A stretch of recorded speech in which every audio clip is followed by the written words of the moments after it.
Salut, c'est Pauline de Pepperpot. Salut, c'est Julien. Bienvenue dans ce bilan de fin de saison 2 où on va revenir sur tous les épisodes de la saison 2, mais également quelques petits détails, par exemple ce qu'on a pensé des personnages, ce qu'on a pensé de la réalisation.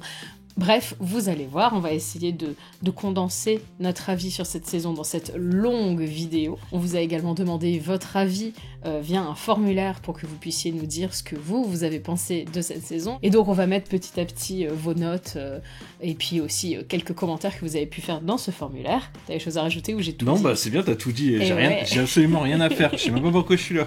Bon bah c'est parti. Allez, on commence direct avec... Allez dans le vif du sujet. On commence direct avec Joy to the World. L'épisode de Noël. Do you have a ring, please? Almond cheese toasty and a pumpkin latte. That makes no sense! Joy to the world! Joy to the World, un épisode auquel on a mis 6,9 à chaud. C'est vieux maintenant cet épisode, ça me paraît tellement loin. Bah la moitié d'une année quand même qui s'est écoulée depuis Joy to the World. Donc, bon, on la compte quand même si elle est détachée de la saison alors que Church on Ruby Road faisait directement partie de la saison. Mais bon, on compte quand même Joy to the World pour pouvoir le mettre dans un bilan. C'est un épisode, j'en ai vraiment un bon souvenir en fait. Sur le coup, j'étais un peu, peut-être pas déçu, mais je me dis ça aurait pu aller plus loin et tout ça. Et en fait, en y réfléchissant aujourd'hui, je me dis ouais, c'était pas si mal. Puis sur le coup, on était un peu c'est quand même gigagné, quoi. Mais avec le temps, je l'ai revu plusieurs fois, et à chaque fois, j'étais un peu plus dedans. Oui, Pauline saignait, évidemment, c'est un épisode de Noël, plein de bons sentiments. Mais non, c'est un épisode que j'ai beaucoup de plaisir à revoir. Alors aujourd'hui, je pense que je le noterai sûrement plus que 6,9, même si je comprends pourquoi j'ai mis cette note-là à l'époque. Puis juste avant, là, je disais, c'est un épisode déconnecté de la fin de saison, mais je suis contente que cet épisode ait finalement eu pas mal d'impact sur le final. Oui, parce que ça a quand même inclus le personnage d'Anita, qui est vraiment un personnage... C'est un des meilleurs personnages de la saison, quoi. Enfin, c'est un des meilleurs personnages inclus... ces dernières années, quoi, je trouve. J'adore Anita, mais donc la revoir dans le final, j'étais tellement heureuse parce que c'était la vraie bonne surprise de Joy to the World, et je pense que c'était aussi une surprise pour ceux qui ont fait l'épisode, parce qu'à la base Anita était pas censée avoir un rôle si gros, et je pense qu'ils ont été surpris. À mon avis que la plupart des gens préfèrent Anita à Joy. Est-ce qu'ils ont été surpris? Est-ce qu'ils savaient? Je sais pas, en vrai. Je sais pas, parce qu'en tout cas, Anita, elle avait déjà tourné des scènes pour être dans le final, donc c'est que le personnage, ils les avait eux aussi conquis, quoi. Et sinon, voilà, on parle d'Anita, parce qu'Anita c'est trop bien. Joy, c'est vrai que c'est pas forcément le personnage le plus marquant, mais par exemple, j'apprécie, je trouve ça mignon, même si pareil, c'est gigagné, mais je trouve mignon que le docteur, lors de sa régénération, aïe, rejoindre Joy, c'est gigagné. Non, c'est gigagné. Il y a plusieurs choses, c'est nié, et c'est pas le premier personnage auquel tu penses. Ouais, mais justement, c'est ça que je trouve mignon. Ouais. C'est genre, tous les personnages ont pu avoir leur importance, même pas forcément les plus marquants, en fait. Ouais, peut-être. C'est même ce personnage que t'as un peu zappé, le docteur, lui, s'en souvient, il va lui rendre hommage. J'ai trouvé ça chou. Et il y a ce truc de la chaise, tu vois, ça c'est le truc... C'est un peu embêtant, je trouve, parce que normalement, ça parle il devrait y avoir une chaise dans le TARDIS, tout ça, et ça paraît super important dans l'épisode. Ça a l'air de toucher le docteur, d'avoir oublié de mettre une chaise dans le TARDIS. Et l'épisode d'après, il n'y a pas de chaise. Toujours pas. Et dans la saison, il n'y a pas de chaise, à part celle de Conrad à un moment. Bon. Pendant 5 secondes. Je pense que c'est un reproche qu'on va faire beaucoup dans cette vidéo, dans ce bilan. C'est qu'en fait, les actions n'ont pas vraiment de conséquences. Tu vois, il se passe des choses et tu te dis, ça va peut-être faire changer le docteur, ça va peut-être faire changer ceci, cela. Et ça change jamais. Et ça, du coup, t'as ce truc de cohérence en moins. Et c'est dommage, je trouve. Alors que pourtant, on a un fil rouge qui est quand même assez important et où du coup, ça devrait être une saison qui mise pas mal sur sa cohérence. Mais en effet, on a un point un peu plus loin où on pourra en reparler. Mais est-ce que tu as quelque chose à ajouter sur Joy to the World ou... Non, après, non. Les gens, on peut dire, ils ont mis 6,75 à Joy to the World, donc c'est un petit peu moins que nous. De manière générale, je crois que les notes sont souvent un poil plus basses que nous. Quoique, non, pas systématiquement, je sais pas trop. On est assez proches, en vrai. C'est toujours très proche, en vrai. Ouais, il y a que Wishworld, vous avez été plus généreux que nous. Mais bon, on aura l'occasion d'en reparler. Pour l'instant, on va parler de The Robot Revolution. Miss Belinda Johnson. A planet called Belinda. Good team. Alors, The Robot Revolution, premier épisode véritable de la saison, parce que Joy to the World c'était un petit peu spécial, et aussi l'introduction du personnage de Belinda. The Robot Revolution, c'est un épisode qui en soi est assez classique parce qu'il est là pour surtout introduire une nouvelle compagne, et donc c'est surtout la relation entre le docteur et cette nouvelle compagne, le caractère de la compagne qui fait vraiment le sel de l'épisode, plus que l'épisode en lui-même, même si personnellement je continue de le trouver plutôt sympathique. C'était bien sur le coup. Et je me souviens quand c'est arrivé, enfin je veux dire, il y a eu les premiers épisodes qui sont arrivés et tout le monde était là, oh là là, c'est vraiment génial, tous les épisodes sont bien. Mais je pense qu'on a oublié The Robot Revolution quand on disait ça à ce moment-là, parce que... C'est vrai ? Bah, il est bien, mais sans plus, tu vois. Ah bah oui, il est en dessous des 2 suivants, ouais, par voilà, exemple. c'est ça. Nous, on lui a mis combien ? Nous, on lui a mis... On lui a mis 7,3. Les gens lui ont mis 6,73. Ouais, 6,73. Donc plus bas quand même. 7,3, c'est peut-être en effet un peu haut. C'est un bon épisode. Il y a vraiment des bonnes choses dans cet épisode. Genre la scène du temps qui se dilate et tout magnifique. ça. Enfin, les 2 scènes, même, il y a 2 scènes comme ça. Mais c'est vraiment des scènes qui m'ont vraiment fait plaisir sur le coup. Je me suis dit, waouh, ça y est, Doctor Who, enfin, il y a des trucs un peu bizarres dedans, tu vois.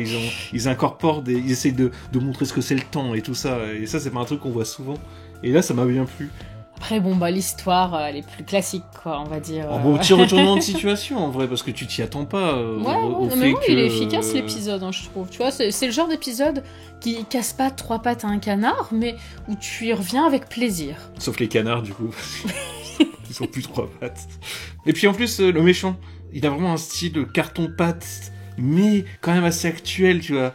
Et il rend super bien sa voix, l'acteur choisi est vraiment bien aussi.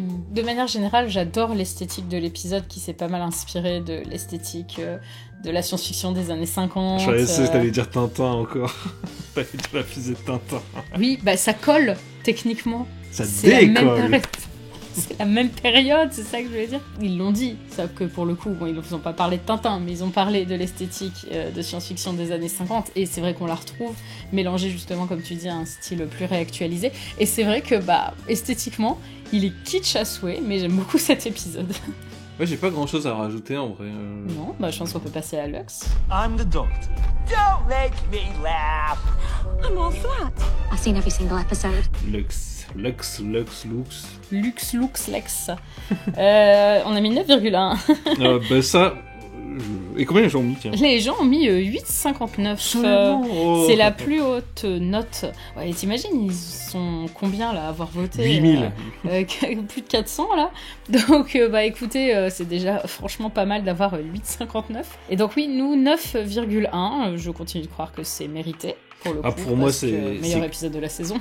Même plus que ça, pour moi, c'est un des meilleurs épisodes de Doctor Who qui existent en vrai. Ah ouais, carrément. Ah oui, tu oui. le mets dans ton top 10. Ah oui, dans mon top... Je sais même pas s'il est pas dans mon top 5, quoi. Ah ouais, carrément. Ah oui, mais il est génial cet épisode. Ah bah il est génial, mais je sais pas s'il est dans mon top 5 quand même. Hein. Bah faudrait revoir. Je pense qu'il faut lui laisser Faudrait du temps pour mûrir, tu vois. Enfin... Mais je sais pas, il a tout cet épisode. Il a un méchant qui est super original. Ouais. Je le porte dans mon cœur. Il y a une fin qui, moi, je la trouve géniale. C'est ce que je dis à chaque fois. C'est quand tu te bats contre des dieux. C'est déjà un truc que je disais à l'époque de Whittaker. Tu te rappelles Ken Hermie ? Il y avait 2 dieux, enfin des éternels, pardon. En fait, c'est des dieux et du coup, tu peux pas les battre. Dans le truc, ils arrivent à les remettre dans des boules aussi facilement qu'ils sont partis. Quoi. Enfin bref, j'ai toujours trouvé ça pâté. J'aimais bien l'épisode, mais la résolution ne m'allait pas. Là, la résolution me va parce que c'est juste, il récupère la lumière du soleil, il devient gigantesque et tout. C'est super poétique, c'est super beau. Moi, j'adore ça, tu vois. C'est vraiment, ça me parle en fait. Il y a tellement de choses bien. Enfin, l'épisode est bien construit. La puissance de Lux qui augmente petit à petit, le fait qu'il devienne en 3D dégueulasse et tout, en récupérant l'énergie régénératrice, la scène avec les fans, qui est une scène que j'attends depuis je sais pas combien de temps, tu vois, c'est la scène que moi j'aurais écrite dans Doctor Who. Il y a rien à acheter et je trouve que pour moi ouais ça fait partie de mon top. Là c'est sûr qu'il n'y a pas grand chose à reprocher à Lux, mais rien que le passage en 2D.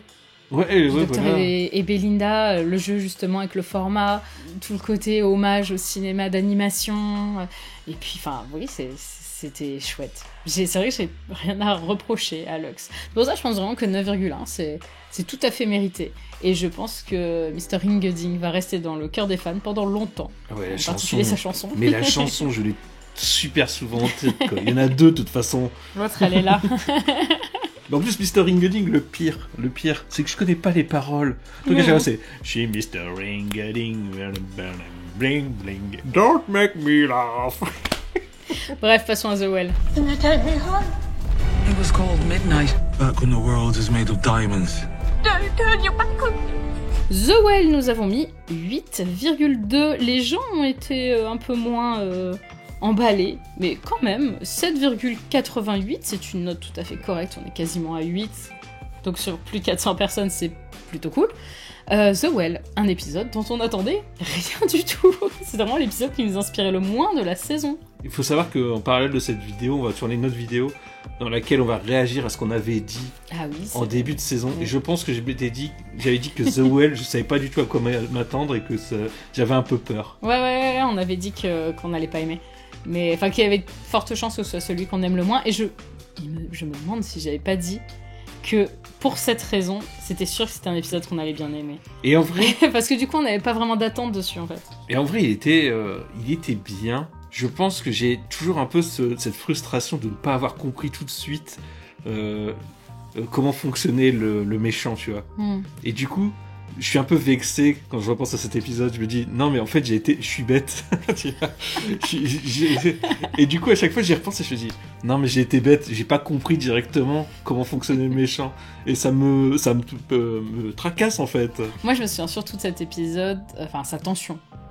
Le fait que on était scotchés à notre canapé. Moi, j'étais pas bien. Il y avait vraiment une tension de ouf dans cet épisode. Et c'est vraiment ce que j'en retiens. Parce qu'en soi, je trouve que le monstre est moins efficace que dans Midnight parce qu'il a trop de règles. Parce que ce qui marchait bien dans Midnight, c'est qu'en fait, on savait pas du tout comment il fonctionnait. Alors que là, on a un peu plus les règles. Et du coup, dès qu'il respecte pas vraiment ses règles, et du coup, c'est un peu décevant. Tu te dis, qu'est-ce qui se passe ? Tu tiques, en fait. Mais au-delà de ça, la tension qui est installée avec ce concept, avec la mise en scène, avec la musique. Parce que la musique était... je pense qu'elle fait partie des meilleures de la saison, parce qu'il y avait vraiment une tension de dingue pendant cet épisode. Donc tout ça a participé au fait que cet épisode, je m'en souviens comme d'un des épisodes de Doctor Who qui m'a le plus tendu. Ouais, mais tu vois, il y a quand même quelques déceptions qui font que je pense que les gens ont baissé un peu la note après coup. Parce qu'il y a quand même pas mal de choses décevantes aussi dans l'épisode. Enfin, comme tu disais, par exemple, le méchant... Enfin, l'entité dans Midnight apprend au fur et à mesure des gens. Enfin, t'as tout un truc où le monstre apprend des gens, en fait, et de plus en plus, elle devient intelligent, il joue avec eux et tout ça. Là où, en fait, il a l'air... Enfin, il est juste débile, quoi. Enfin, c'est juste un concept, tu vois. Non, là, je suis pas d'accord, parce que il joue quand même avec eux, tu vois. Justement, par rapport à la fin, on sait pas où il est. Est-ce qu'il est dans l'ascenseur ? Est-ce qu'il est vraiment avec eux ? Il joue quand même avec eux. Et son but de les monter les uns contre les autres, pour le coup, n'a pas changé. Il est toujours présent, tu vois. Donc, en fait, il a un fonctionnement différent. Un fonctionnement que je trouve moins efficace parce que trop calibré. Mais pour autant, je trouve que dans ses motivations, à vouloir partir de la planète et aussi monter les gens les uns contre les autres et voir un peu leur réaction, ça marche bien. Puis moi je retiendrai surtout cet épisode aussi pour le fait des mystères qu'il a laissé derrière lui, en fait. Parce que derrière, t'as tous les gens qui se sont demandé, mais pourquoi il y a autant de gens dans l'ascenseur ? Est-ce qu'il était vraiment là ? Est-ce que ceci ? Est-ce que cela ? Est-ce que la meuf est pas déjà morte dès le début ? Est-ce que... Tu vois, il y a beaucoup de mystères qui seront jamais résolus, parce qu'en fait, c'est un peu l'interprétation que les gens en font, tu vois, qui est bien. C'est vraiment le genre de truc que j'aime, parce que pendant toute une semaine derrière, tous les gens parlaient de l'épisode pour dire et si c'était ça, et si c'était ça, et si c'était ça, et tout fonctionnait un peu mais pas totalement, et puis d'autres fonctionnaient totalement, et puis non mais ça va pas, et c'était rigolo à faire et à voir. Finalement c'est le 73 Yards de cette saison, en fait. C'est vrai, ouais. Et aussi un truc que je trouve vachement cool dans l'épisode, c'est la représentation des personnes sourdes, où il y a justement une espèce de recherche sur comment dans une autre civilisation on pourrait aborder ce sujet, on pourrait essayer d'être un peu plus...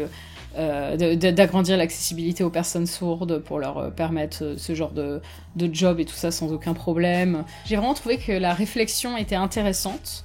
Après, moi je suis pas sourde, alors je peux pas non plus aller dire que c'était parfait ou quoi que ce soit, mais disons que j'ai trouvé intéressant d'avoir justement cette représentation, et de ce que j'ai pu lire, elle est plutôt bien faite. Puis déjà, en fait, il y avait l'actrice qui s'appelle Rose Ellis, C'était bien ça. Oui. Enfin bref, l'actrice qui les a aidés en fait justement à modifier certains trucs en disant bah non ça se passerait pas comme ça, faudrait plutôt inclure ça. Et c'est cool parce que je trouve que autant il y a des sujets où je trouve qu'ils ont toujours pas trop fait d'efforts sur le côté sensitivity readers, par exemple tout ce qui est transidentité c'est toujours pas acquis. Mais en tout cas pour tout ce qui est handicap ça se sent qu'ils ont vraiment demandé conseil à des gens parce que pareil pour Wishworld je sais que ça a été très apprécié par la communauté handi, la manière dont ça avait été traité dans l'épisode et aussi surtout sur le tournage. Et il y avait aussi toute cette double lecture avec le personnage qui disait ah me tournez pas le dos sinon je comprends pas, et que du coup le méchant lui restait dans le dos, tu vois, et tu avais tout un jeu comme ça de... Enfin, t'as tout un parallèle entre, entre les deux, créature en dans fait. le dos où on sait pas trop ce qu'elle veut, et le fait qu'elle quand on lui tourne le dos bah pareil elle est complètement coupée du monde en fait, elle sait pas ce que les gens sont en train de se dire. Moi je me souviens quand on avait réalisé ça, l'épisode en moi tout de suite ah mais oui c'est vrai et tout, et j'avais trouvé ça encore mieux, tu vois. Toi tu l'as réalisé après, moi je l'ai réalisé après. Oh bah c'est très bien ça madame, oh là là, madame est intelligente. Moi t'avais pas compris comment fonctionnait le monstre non plus, hein, sur le coup. Bah non c'est juste parce qu'il y avait des trucs qui marchaient pas, alors je me disais il peut pas fonctionner comme ça vu que ça marche pas. Ça fonctionne très bien tout le temps en fait. Bah non ça marche pas. Si il faut qu'il y ait deux... Bah tu vois t'as toujours pas compris, il faut qu'il y ait deux personnes. Ouais mais on n'avait pas regardé et que ça marchait pas vraiment. Non, parce que t'as jamais deux personnes... Enfin... Parce qu'il me semble qu'on avait vérifié et qu'il y avait des moments où il y avait quand même des gens qui étaient censés voltiger. Ah oui, peut-être. Ouais. T'as peut-être raison. T'as peut-être raison avec le docteur même. Oui, le docteur était censé dégager normalement. Parce qu'en fait, il passe et du coup il y en a un qui vole et après il se retourne et... Ah ouais, non, là, ils ont un peu merdé ça. Est-ce qu'on passe à Lucky Day ? Lucky Day, What year is this? My name is Ruby Sunday. The world is watching you right now. Don't trust him. Lucky Day, nous avions mis 7,2 et vous avez mis 7,19. On a vraiment mis la même note. Mérité, je pense. Peut-être un peu haut. Je sais pas. C'est vrai que la fin nous a laissé sur notre faim. Le sujet était bien, mais il aurait peut-être fallu plus de temps pour mettre des choses en place et des résolutions plus pertinentes peut-être. Moi j'ai toujours ce blocage par rapport au fait que ça veut beaucoup s'inspirer de la vraie vie, sauf que dans la vraie vie ça se passe pas comme ça, et où du coup ça m'a un peu trigger, ouais ok mais si t'essayes de me faire croire que c'est pour quelque chose qui pourrait se passer pour de vrai, sois plus crédible quoi. Mais au-delà de ça, Conrad est un personnage que j'ai beaucoup apprécié, même si j'ai trouvé que il manquait peut-être de... Il est un peu brutal on va dire dans son changement, il aurait pu avoir plus de signes avant-coureurs. C'est ce que je dis à chaque fois, c'est que... Tu sais, il devrait être plus sournois en fait. Il devrait J'aurais être essayé méchant. encore de se faire passer pour un gentil quand la caméra est allumée. Ça c'est un truc qui Quand marche. la caméra est allumée, il devrait être sympa. Il devrait pas montrer son côté enfoiré à ce moment-là, tu vois. Et il le fait. Et du coup, ça casse un peu le truc, parce que pourquoi les gens le croiraient derrière, tu vois. Mais ouais, c'est ça. Mais déjà, je trouve que c'est génial d'avoir cassé Jonah Hauer, parce que déjà, c'est un excellent acteur, et il colle parfaitement au personnage, parce qu'on s'attend tellement à ce que ce soit un gentil. Enfin, personnellement, j'allais dire, je l'ai pas vu venir, mais très vite, j'ai trouvé qu'il avait quand même des petits red flags, mais pour autant, je me dis, bon, il est quand même mignon et tout. Alors, je me disais, bon, voilà, c'est juste... il est un peu maladroit, quoi, ou des trucs comme ça. Mais en fait, il est tellement parfait qu'on a envie de croire un petit peu à ce côté prince charmant, alors que pas du tout, c'est vraiment un gros con. Et de toute façon, l'acteur a dit que c'est pour ça qu'il avait pris le rôle à la base, c'était pour jouer un type infâme, et que du coup, quand il avait lu le script, au début, il a fait quoi ? Mais ouais, non, j'ai beaucoup aimé ce personnage-là, et le fait qu'il revienne un peu penaud, en fait, dans le final, complètement soumis à la Rani, un peu apeuré par certains côtés, et pour autant quand même déterminé à essayer de se faire son monde parfait. J'ai bien aimé, je suis en train complètement d'empiéter sur la partie Conrad, mais c'est pas grave. Mais... en fait, c'est le point de l'épisode, en fait, Conrad. Oui, complètement. Et puis Ruby aussi. Tout tourne autour de lui. Ouais, après t'as Ruby, mais Ruby gravite autour de Conrad, en fait, dans l'épisode. Donc, bon... C'est difficile de parler de l'épisode sans parler de lui, quoi. Mais ouais, tu disais, ouais, je l'ai pas vu venir et tout. Mais en fait, le truc, on en reparlera après avec la com et les spoils et tout ça, mais en fait, j'avais vu que c'était pas un gentil. Oui, bah oui, non. Mais ça, c'était des leaks, tu vois. Ouais, c'est pas la com officielle. C'est pas de la faute de la BBC, mais je le savais. Et du coup, dès le début, je me suis dit, ah ouais, il est gentil et tout, mais je me disais, mais à quel moment il va devenir méchant, tu vois, à quel moment ça va devenir un sale con. Ça gâche un peu le truc. Et ça se voit direct, en fait, que c'est un sale con, quand même, tu vois, qui essaye de faire quelque chose. Ouais, alors, à quel point et tout ça, on savait pas. Bon, du coup, Ruby, j'ai trouvé que Ruby, dans cet épisode-là, on nous apportait vraiment quelque chose. En fait, j'avais un manque par rapport à Ruby. Je trouvais qu'elle manquait un peu de développement en saison 1, beaucoup de développement d'ailleurs. Et rien que cet épisode-là où on nous montre une Ruby assez dévastée, j'ai trouvé ça super intéressant parce que c'est pas franchement quelque chose qu'on voit sur les compagnes passées, de voir comment elles vont se réadapter dans la vraie vie. On l'a vu dans Power of the Doctor, mais pas tant que ça en dehors. Et c'était intéressant. Et ça a fait de la peine et ça creuse le personnage en réalité. Donc ça c'était cool. Et puis sinon après il y a Unit aussi. Kate... moi je trouve que Unit aurait pas dû s'en sortir si facilement. Mais en soi, revoir les personnages c'était cool. Et voir Kate justement se fâcher de cette manière, ça avait quand même un côté assez satisfaisant quoi. Moi j'ai des très gros problèmes avec Unit, hein, c'est pas... Enfin, je les aime bien, tu vois, les personnages qui ont été créés par Unit là sont vachement bien. Par contre, que tout tourne tout le temps autour de Unit, surtout les épisodes finaux, ça me... Bref, on y reviendra plus tard. On passe à The Story and the Engine. Welcome. I love this shop. You are not worthy. I was a fugitive back then. On a mis 7,3, vous avez mis 7,38, vous êtes légèrement au-dessus. Épisode bizarre quand même dans Doctor Who, c'est peut-être ce qui fait qu'il a une note basse. C'est quand même pas mal, ouais, 7,3. Ouais, mais quand tu regardes l'épisode en lui-même, tu te dis... T'avais l'impression que c'était un 9, mais tout le monde lui mettait 7, tu vois. C'est un épisode vraiment particulier. Il faut vraiment accrocher. Ça me rappelle un peu Demons of the Punjab, en fait. Tu vois dans le côté très contemplatif. Ouais, voilà. Ouais. Et ça colle pas trop avec le thème de Doctor Who, en fait. Ouais. Mais ça fait du bien d'avoir un épisode comme ça, je vais pas mentir. Ça change complètement. Disons que j'ai quand même plus accroché, tu vois, par exemple, pour Demons of the Punjab, j'ai plus accroché au rythme. Mais ça ressemblait plus à un épisode de Doctor Who un peu classique, quoi. Alors que là, on était vraiment sur un truc très poétique, très onirique. Du coup, le rythme est assez étrange. Et je peux comprendre aussi qu'il ait mis du coup beaucoup de gens sur la touche, puis il y a beaucoup de gens aussi qui n'ont pas compris pourquoi est-ce que le docteur là était super clément alors qu'il n'est pas du tout dans le reste de la saison. On revient sur les histoires de cohérence, mais c'est un épisode qui est un peu hors du temps, un peu hors de la saison quoi. Il est vraiment à part en termes d'ambiance et qui est très touchant encore un épisode qui est très touchant et qui nous permet pas mal d'explorer, je trouve, la façon de penser du docteur, la manière dont il peut aller se sentir trahi en fait quand il a accordé sa confiance et que en fait derrière on la lui fait à l'envers quoi. Et j'ai trouvé que c'était une approche du docteur qu'on n'avait pas souvent et qui a été intéressante à explorer. Je reprocherais un peu le fait que on n'ait pas Belinda dedans parce que très peu. Ouais. Elle est dedans, mais elle sert pas à grand chose. Alors que déjà dans l'épisode précédent, elle était pas vraiment là non plus. Donc là, c'est le moment où on a commencé à se dire Belinda, elle va pas avoir le développement qu'il faut, quoi. Ouais. Alors que ça avait très très bien commencé dans les premiers épisodes. Les 3 premiers épisodes, c'était du sans faute pour Belinda, quoi. Mais c'est vrai que à partir de là, en fait, c'était moins bien. Puis après, tous les personnages secondaires, alors il y en a plusieurs dans le salon qui servent pas à grand chose. Il faut un peu remplissage et eux, du coup, on s'accroche pas trop à eux. Par contre, le personnage du barbier, on a Homo, on a... Comment s'appelle-t-elle ? J'ai oublié son nom. La déesse, mais je ne me souviens plus de son nom. On aurait peut-être dû checker les noms des personnages parce que je me rends compte que depuis le début, on se souvient des noms de personne. On aurait peut-être dû bosser cette vidéo en fait. Mais on a des fiches, mais on n'a pas pensé à écrire les noms des persos. Ouais, bon, écoutez, la déesse. Voilà, mais ces 3 personnages-là sont des personnages qui m'ont beaucoup marqué. Donc je pense que c'est un épisode qui va me marquer durablement, tu vois. Ouais. C'est le genre d'épisode auquel tu repenses de temps en temps en te disant... J'ai un bon exemple. It Takes You Away. Tu vois, dans le genre épisode super chelou, auquel de temps en temps tu dis mais c'est vrai qu'ils avaient fait cette espèce de grenouille.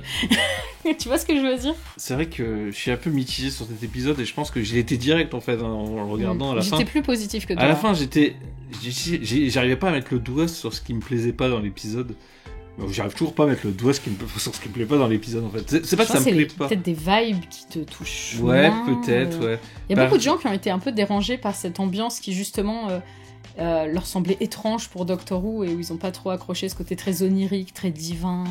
Les personnages sont bien. Il y a beaucoup d'effets qui sont super cool. Il y a des retournements de situation vachement sympas. T'as le retour du fugitif Doctor. Enfin, t'as plein de choses vraiment bien. Mais je trouve que l'histoire au global est trop poétique pour moi. T'as tout ce côté aussi où ça veut rattacher un peu un épisode de Doctor Who, ils se retrouvent dans le labyrinthe et qu'ils vont voir les histoires et qu'il y a toutes les têtes de Docteur. J'en ai marre de ça. J'en ai marre de voir les têtes de tous les docteurs à chaque fois. C'est bien une fois de temps en temps en fait. Mais là, c'est tout le temps en fait. Ça arrive souvent. Dès que le docteur veut se rappeler qu'il est le docteur, on remonte toutes les têtes depuis Hartnell. Et j'en peux plus de ça. Ben oui, on a compris, c'est bon au bout d'un moment qui c'était le docteur. Le fait de réintroduire Poppy aussi, tu vois. Est-ce que c'était bien, est-ce que c'était pas bien? Je sais plus ça. Je viens de percuter qu'on n'avait pas du tout marqué dans le listing Poppy. Par contre, j'ai marqué Suzanne. Du coup, il n'y aura pas vos notes sur Poppy. Mais on essaiera de la caser à un moment. Et donc, du coup, après, c'était Interstellar Song Contest. C'est ça, Interstellar Song Contest. Interstellar Song Contest! Best night of the year. I love a good show. Un épisode qu'on attendait beaucoup. Ah bah ouais, parce qu'on attendait depuis 3 semaines pour pouvoir faire le HO. On nous a beaucoup parlé du HO, il a l'air d'avoir beaucoup plu. Nous, on a beaucoup aimé faire le HO, donc ça tombe bien. Et en plus, il y avait 2 gadous. Mais sinon, on lui a mis 7,5. Vous lui avez mis 7,56, donc encore une fois, on est très très proche. Peut-être un peu surnoté. Oh, je trouve un peu haut. C'est vrai qu'il est un peu... Ouais, c'est vrai, t'as raison. Ouais, en fait. tu vois, plus vers 7 à la rigueur, tu vois, mais 7,5, c'est beaucoup. Bon, après, ça passe. Tu vois, enfin... Ouais. Mais Interstellar Song Contest... en fait, je suis un peu triste, mais j'ai l'impression que c'est un des épisodes qui m'a le moins marqué de toute la saison. Je pense que... Alors, je sais pas si c'est de la faute de l'épisode, ou parce qu'on était tellement dans notre mood Eurovision et HO, que du coup, l'épisode est un peu passé à la trappe. On a quand même mis une bonne note à l'épisode, parce que t'avais tout ce côté message qui était amené, tout ça, et... Ouais, le message pro-palestinien... Puis il y avait quand même des plans trop beaux. Le moment, on n'a même pas parlé dans HO, je crois. Le moment où il y a le dôme qui perd son intégrité, où tout le monde s'envole et puis après tu vas flotter dans l'espace, mais t'es pas bien à ce moment-là. Dans le genre moment ultra angoissant, il y a quand même eu des moments sacrément angoissants durant cette saison. Et celui-là, visuellement en plus, c'était une claque quoi. Et le docteur qui revient avec son canon à confetti. Avec son canon à confetti, c'est tellement Doctor Who ça. Ah ouais, ça m'a vraiment beaucoup plu. Mais je pense que l'épisode perd en intérêt à cause de le fait que l'Eurovision c'est censé être tellement un truc énorme et tout. Et là, c'est pas assez kitsch pour l'Eurovision. Ouais voilà, c'est pas assez kitsch. Ça manquait de chansons, ça manquait d'aliens connus. Ça c'est pour moi c'est la plus grosse erreur de l'épisode, c'est de pas mettre. Là vous voyez, l'épisode d'avant on a eu le droit à la tête de tous les docteurs. Mettez un Slizine dans le public, ça suffit en fait. Ils ont encore les costumes, on les voit tout le temps dans les trucs. T'imagines un Slizine qui chantait sur scène? Oui, trop heureuse. Encore même, mais ça peut être vite compliqué parce que faut faire. Ils ont des voix assez particulières, tout ça. Enfin, visiblement en plus c'était vraiment un choix de vouloir mettre que des aliens qu'on n'avait jamais vu parce que on est dans un coin de la galaxie, on n'est jamais allé, un truc comme ça. Enfin, mais bon, je sais pas, mettez-en au moins un ou deux. Les aliens voyagent, voilà, et puis. Mais en fait, c'est le problème, c'est que le monde, du coup, il perd un peu de cohérence, je trouve, parce que il manque ces personnages qui sont là où tu dis. Putain, mais il y avait un mec, c'est un de ces mecs qu'il y avait dans l'épisode d'il y a 10 saisons, tu vois, enfin, c'est ça qui est bien dans Doctor Who. C'est pas de revoir la tête du docteur à chaque fois, quoi. Mais il y a Cora qui représente Tryon, ça c'est super cool, tu vois, comme référence. Mais le truc c'est que Cora c'est fermé maintenant, Pauline. Oui, maintenant c'est Carrefour. C'est quand même pas la même saveur. Mais Cora, elle représente Tryon. C'est trop cool, pour le coup, parce que... Tryon, c'est la planète de Whistler Torlow, qui est un compagnon du 5e Docteur. C'est chouette comme référence. Mais le truc, c'est qu'il ressemble à des humains. Donc, en fait, ça n'a pas vraiment d'incidence. On voulait voir des aliens. Moi, j'aurais bien été de l'avis de la scénariste Juno Dawson, qui disait mais j'espère que... Enfin, moi, dans mon headcanon, c'est Torlow qui donne les points et tout. J'aurais trop aimé. Ça aurait peut-être été too much. Tu vois, parce que là, c'est plus discret. Mais une petite ref à Torlow, parce que j'adore Torlow. Et il est jamais référencé. J'aurais été trop contente. Je sais même pas si c'était trop, tu vois, parce que s'il était en fond, genre quoi. Mais de toute façon, ils donnent pas trop les points. Enfin, on se plaint d'un truc, d'un détail de l'épisode, tu vois. Ouais, non, pour moi, c'est pas un détail, parce que le fait qu'aujourd'hui, j'ai pas retenu l'épisode, c'est. Enfin, parce que j'ai retenu le plus d'épisodes, je suis désolée, c'est de Gadou, quoi. Je pense que c'est un peu un sentiment global. Mais je trouve qu'il manquait de kitsch, de paillettes, d'en mettre plein les mirettes. De chansons aussi, tout simplement. Et d'aliens. Faire plusieurs chansons à la qu'on suite. Connaît. Enfin, ce qu'on a fait nous dans le HO, bon, c'est incomparable, je sais. Mais genre, ils font 2-3 chansons à la suite avec des aliens. L'idée est vraiment bonne de Gadou.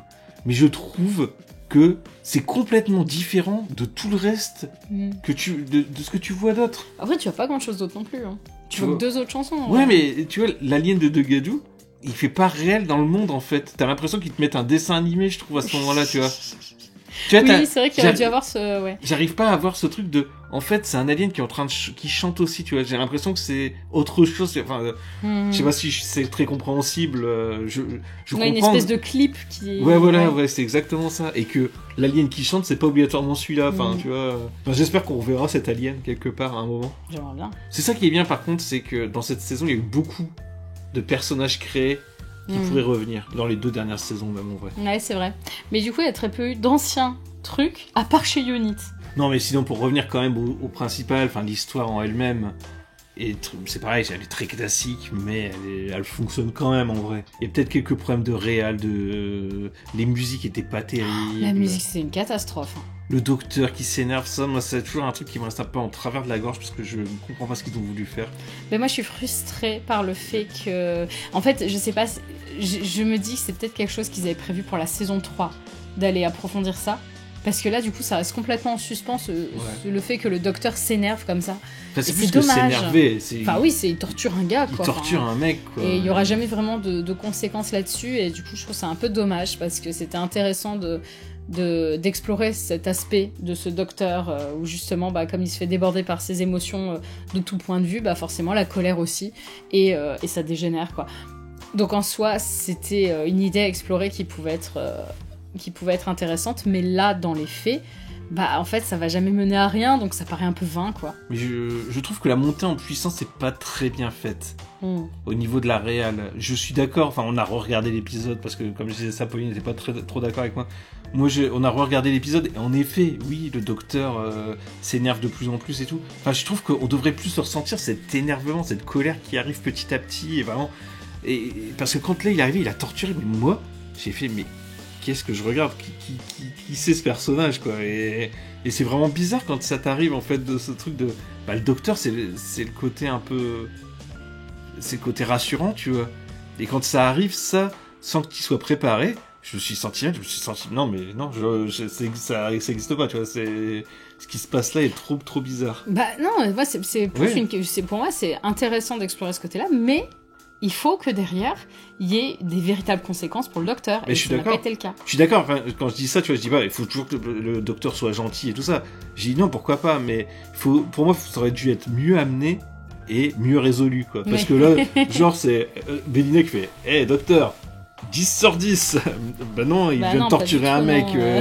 Tu devrais être un peu méfiante, en fait. Surtout, en plus, comparé au personnage de Belinda depuis le début, à son caractère, c'est pas du tout logique qu'elle lui pardonne comme ça. Mais... encore une fois, c'était un moment où on se dit, non, mais le personnage de Belinda, est-ce qu'ils vont avec, quoi? Enfin, c'est étrange. Le personnage de Belinda, de manière générale, on en reparlera un peu plus. Et c'est aussi là qu'on apprend que Mrs. Flood était la Rani depuis le début. Ah mais oui, c'est vrai que c'est là-dedans, la bigène. Mais oui, mais bien sûr que c'était là-dedans. Sauf que, pourquoi tu t'en souviens plus? Parce que c'était pas censé être là.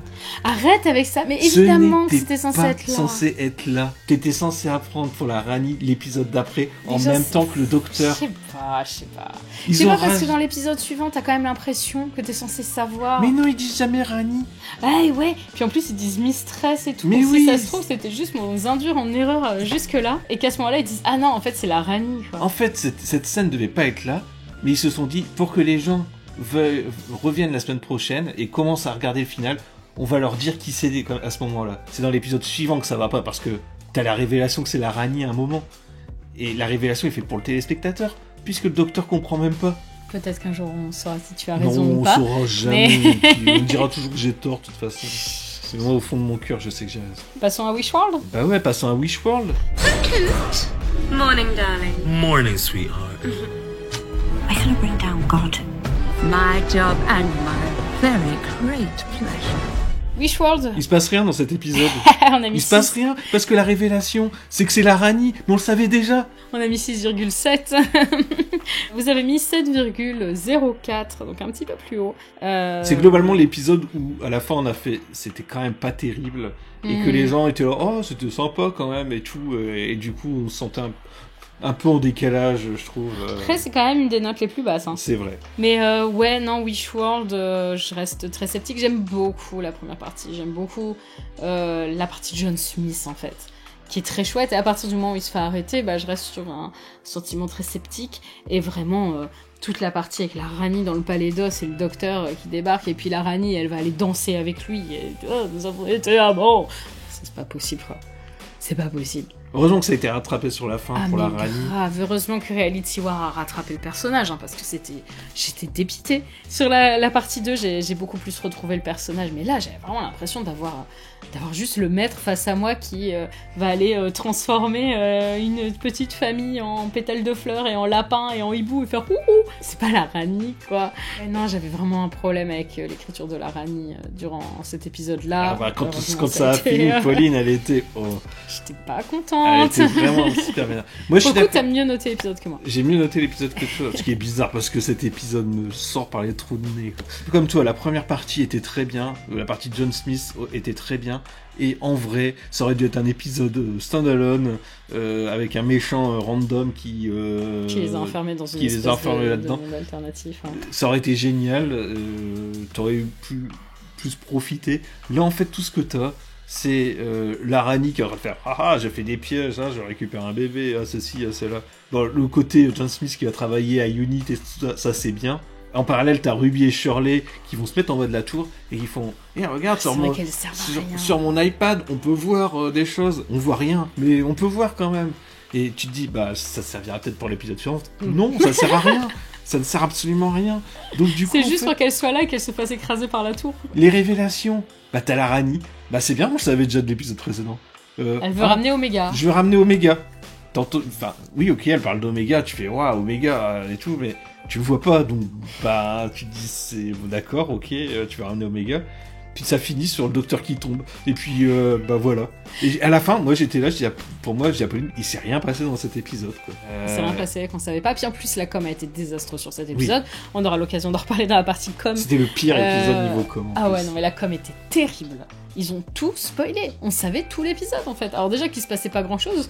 Le peu qui se passait, on le savait. On était au courant pour John Smith qui travaillait à Unit, on était au courant pour le fait que ce soit l'imagination de Conrad qui crée tout ça. Enfin, il y a plein de trucs qu'on savait, quoi. Donc bon, il y avait un seul truc qui nous avait surpris, c'était quoi ? C'était le retour de Rogue. Le retour de Rogue. C'est vrai que c'est le seul truc qu'on savait pas. Et enfin, je veux dire, sur une télé, alors bon, oui, c'est sympa et tout, mais je pense que... Il devait revenir dans la saison 3. Oui, il devait revenir dans la saison 3, mais du coup, ce personnage... De la saison 3 avorté. Ce personnage, sans le 15e Docteur, il marche pas trop, Rogue, je pense. Ouais, on verra, mais... Je trouve que la relation entre les deux marche entre... le 15e Docteur et Rogue, tu vois. Ouais. J'imagine mal avec quelqu'un d'autre, donc si c'était avec quelqu'un d'autre, ça serait juste pour que Rogue dise... non, tu m'intéresses plus autant parce que tu n'es plus Fuchiga-toi, quoi.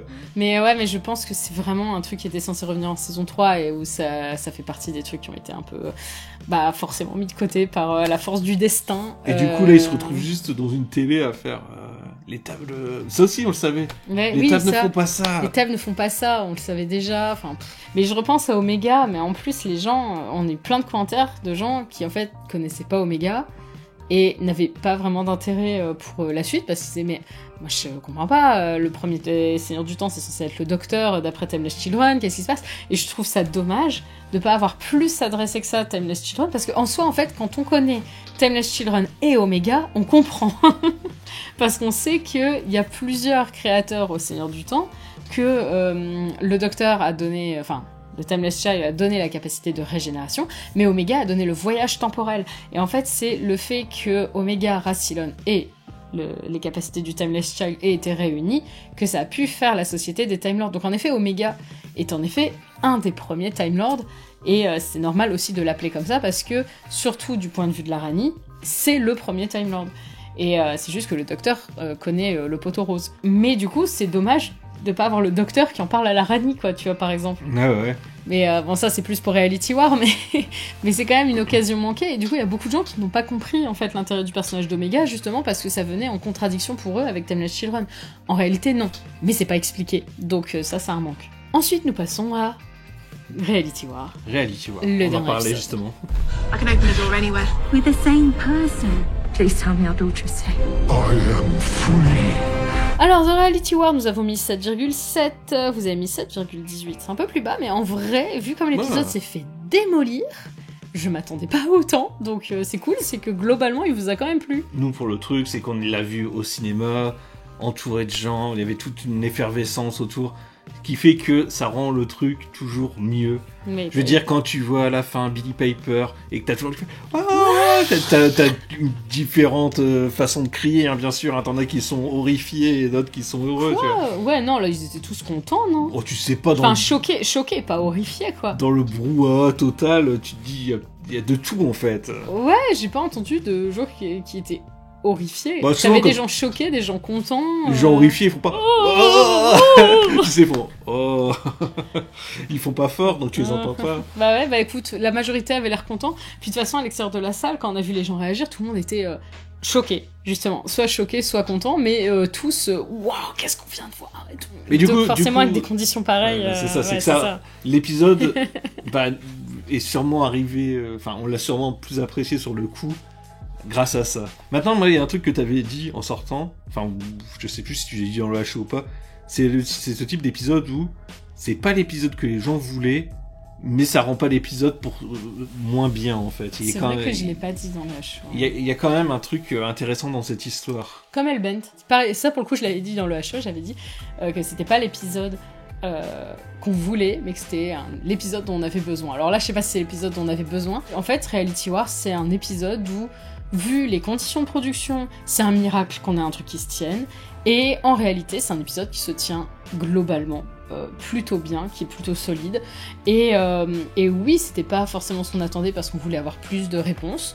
Mais en même temps, c'est un épisode qui est tout à fait correct, qui est très divertissant, qui a certains trucs qui me laissent toujours un peu perplexe, genre la fin de Belinda m'énerve, même si maintenant je comprends mieux ce qu'il voulait faire avec, je la trouve pas satisfaisante, mais de manière générale, c'est un épisode où je me suis vraiment éclatée, où pour le coup j'ai vraiment retrouvé la Rani parce qu'elle a beaucoup plus ce côté scientifique. Les deux Rani en fait se comportent beaucoup plus comme la Rani des classiques, donc forcément ça m'a plu.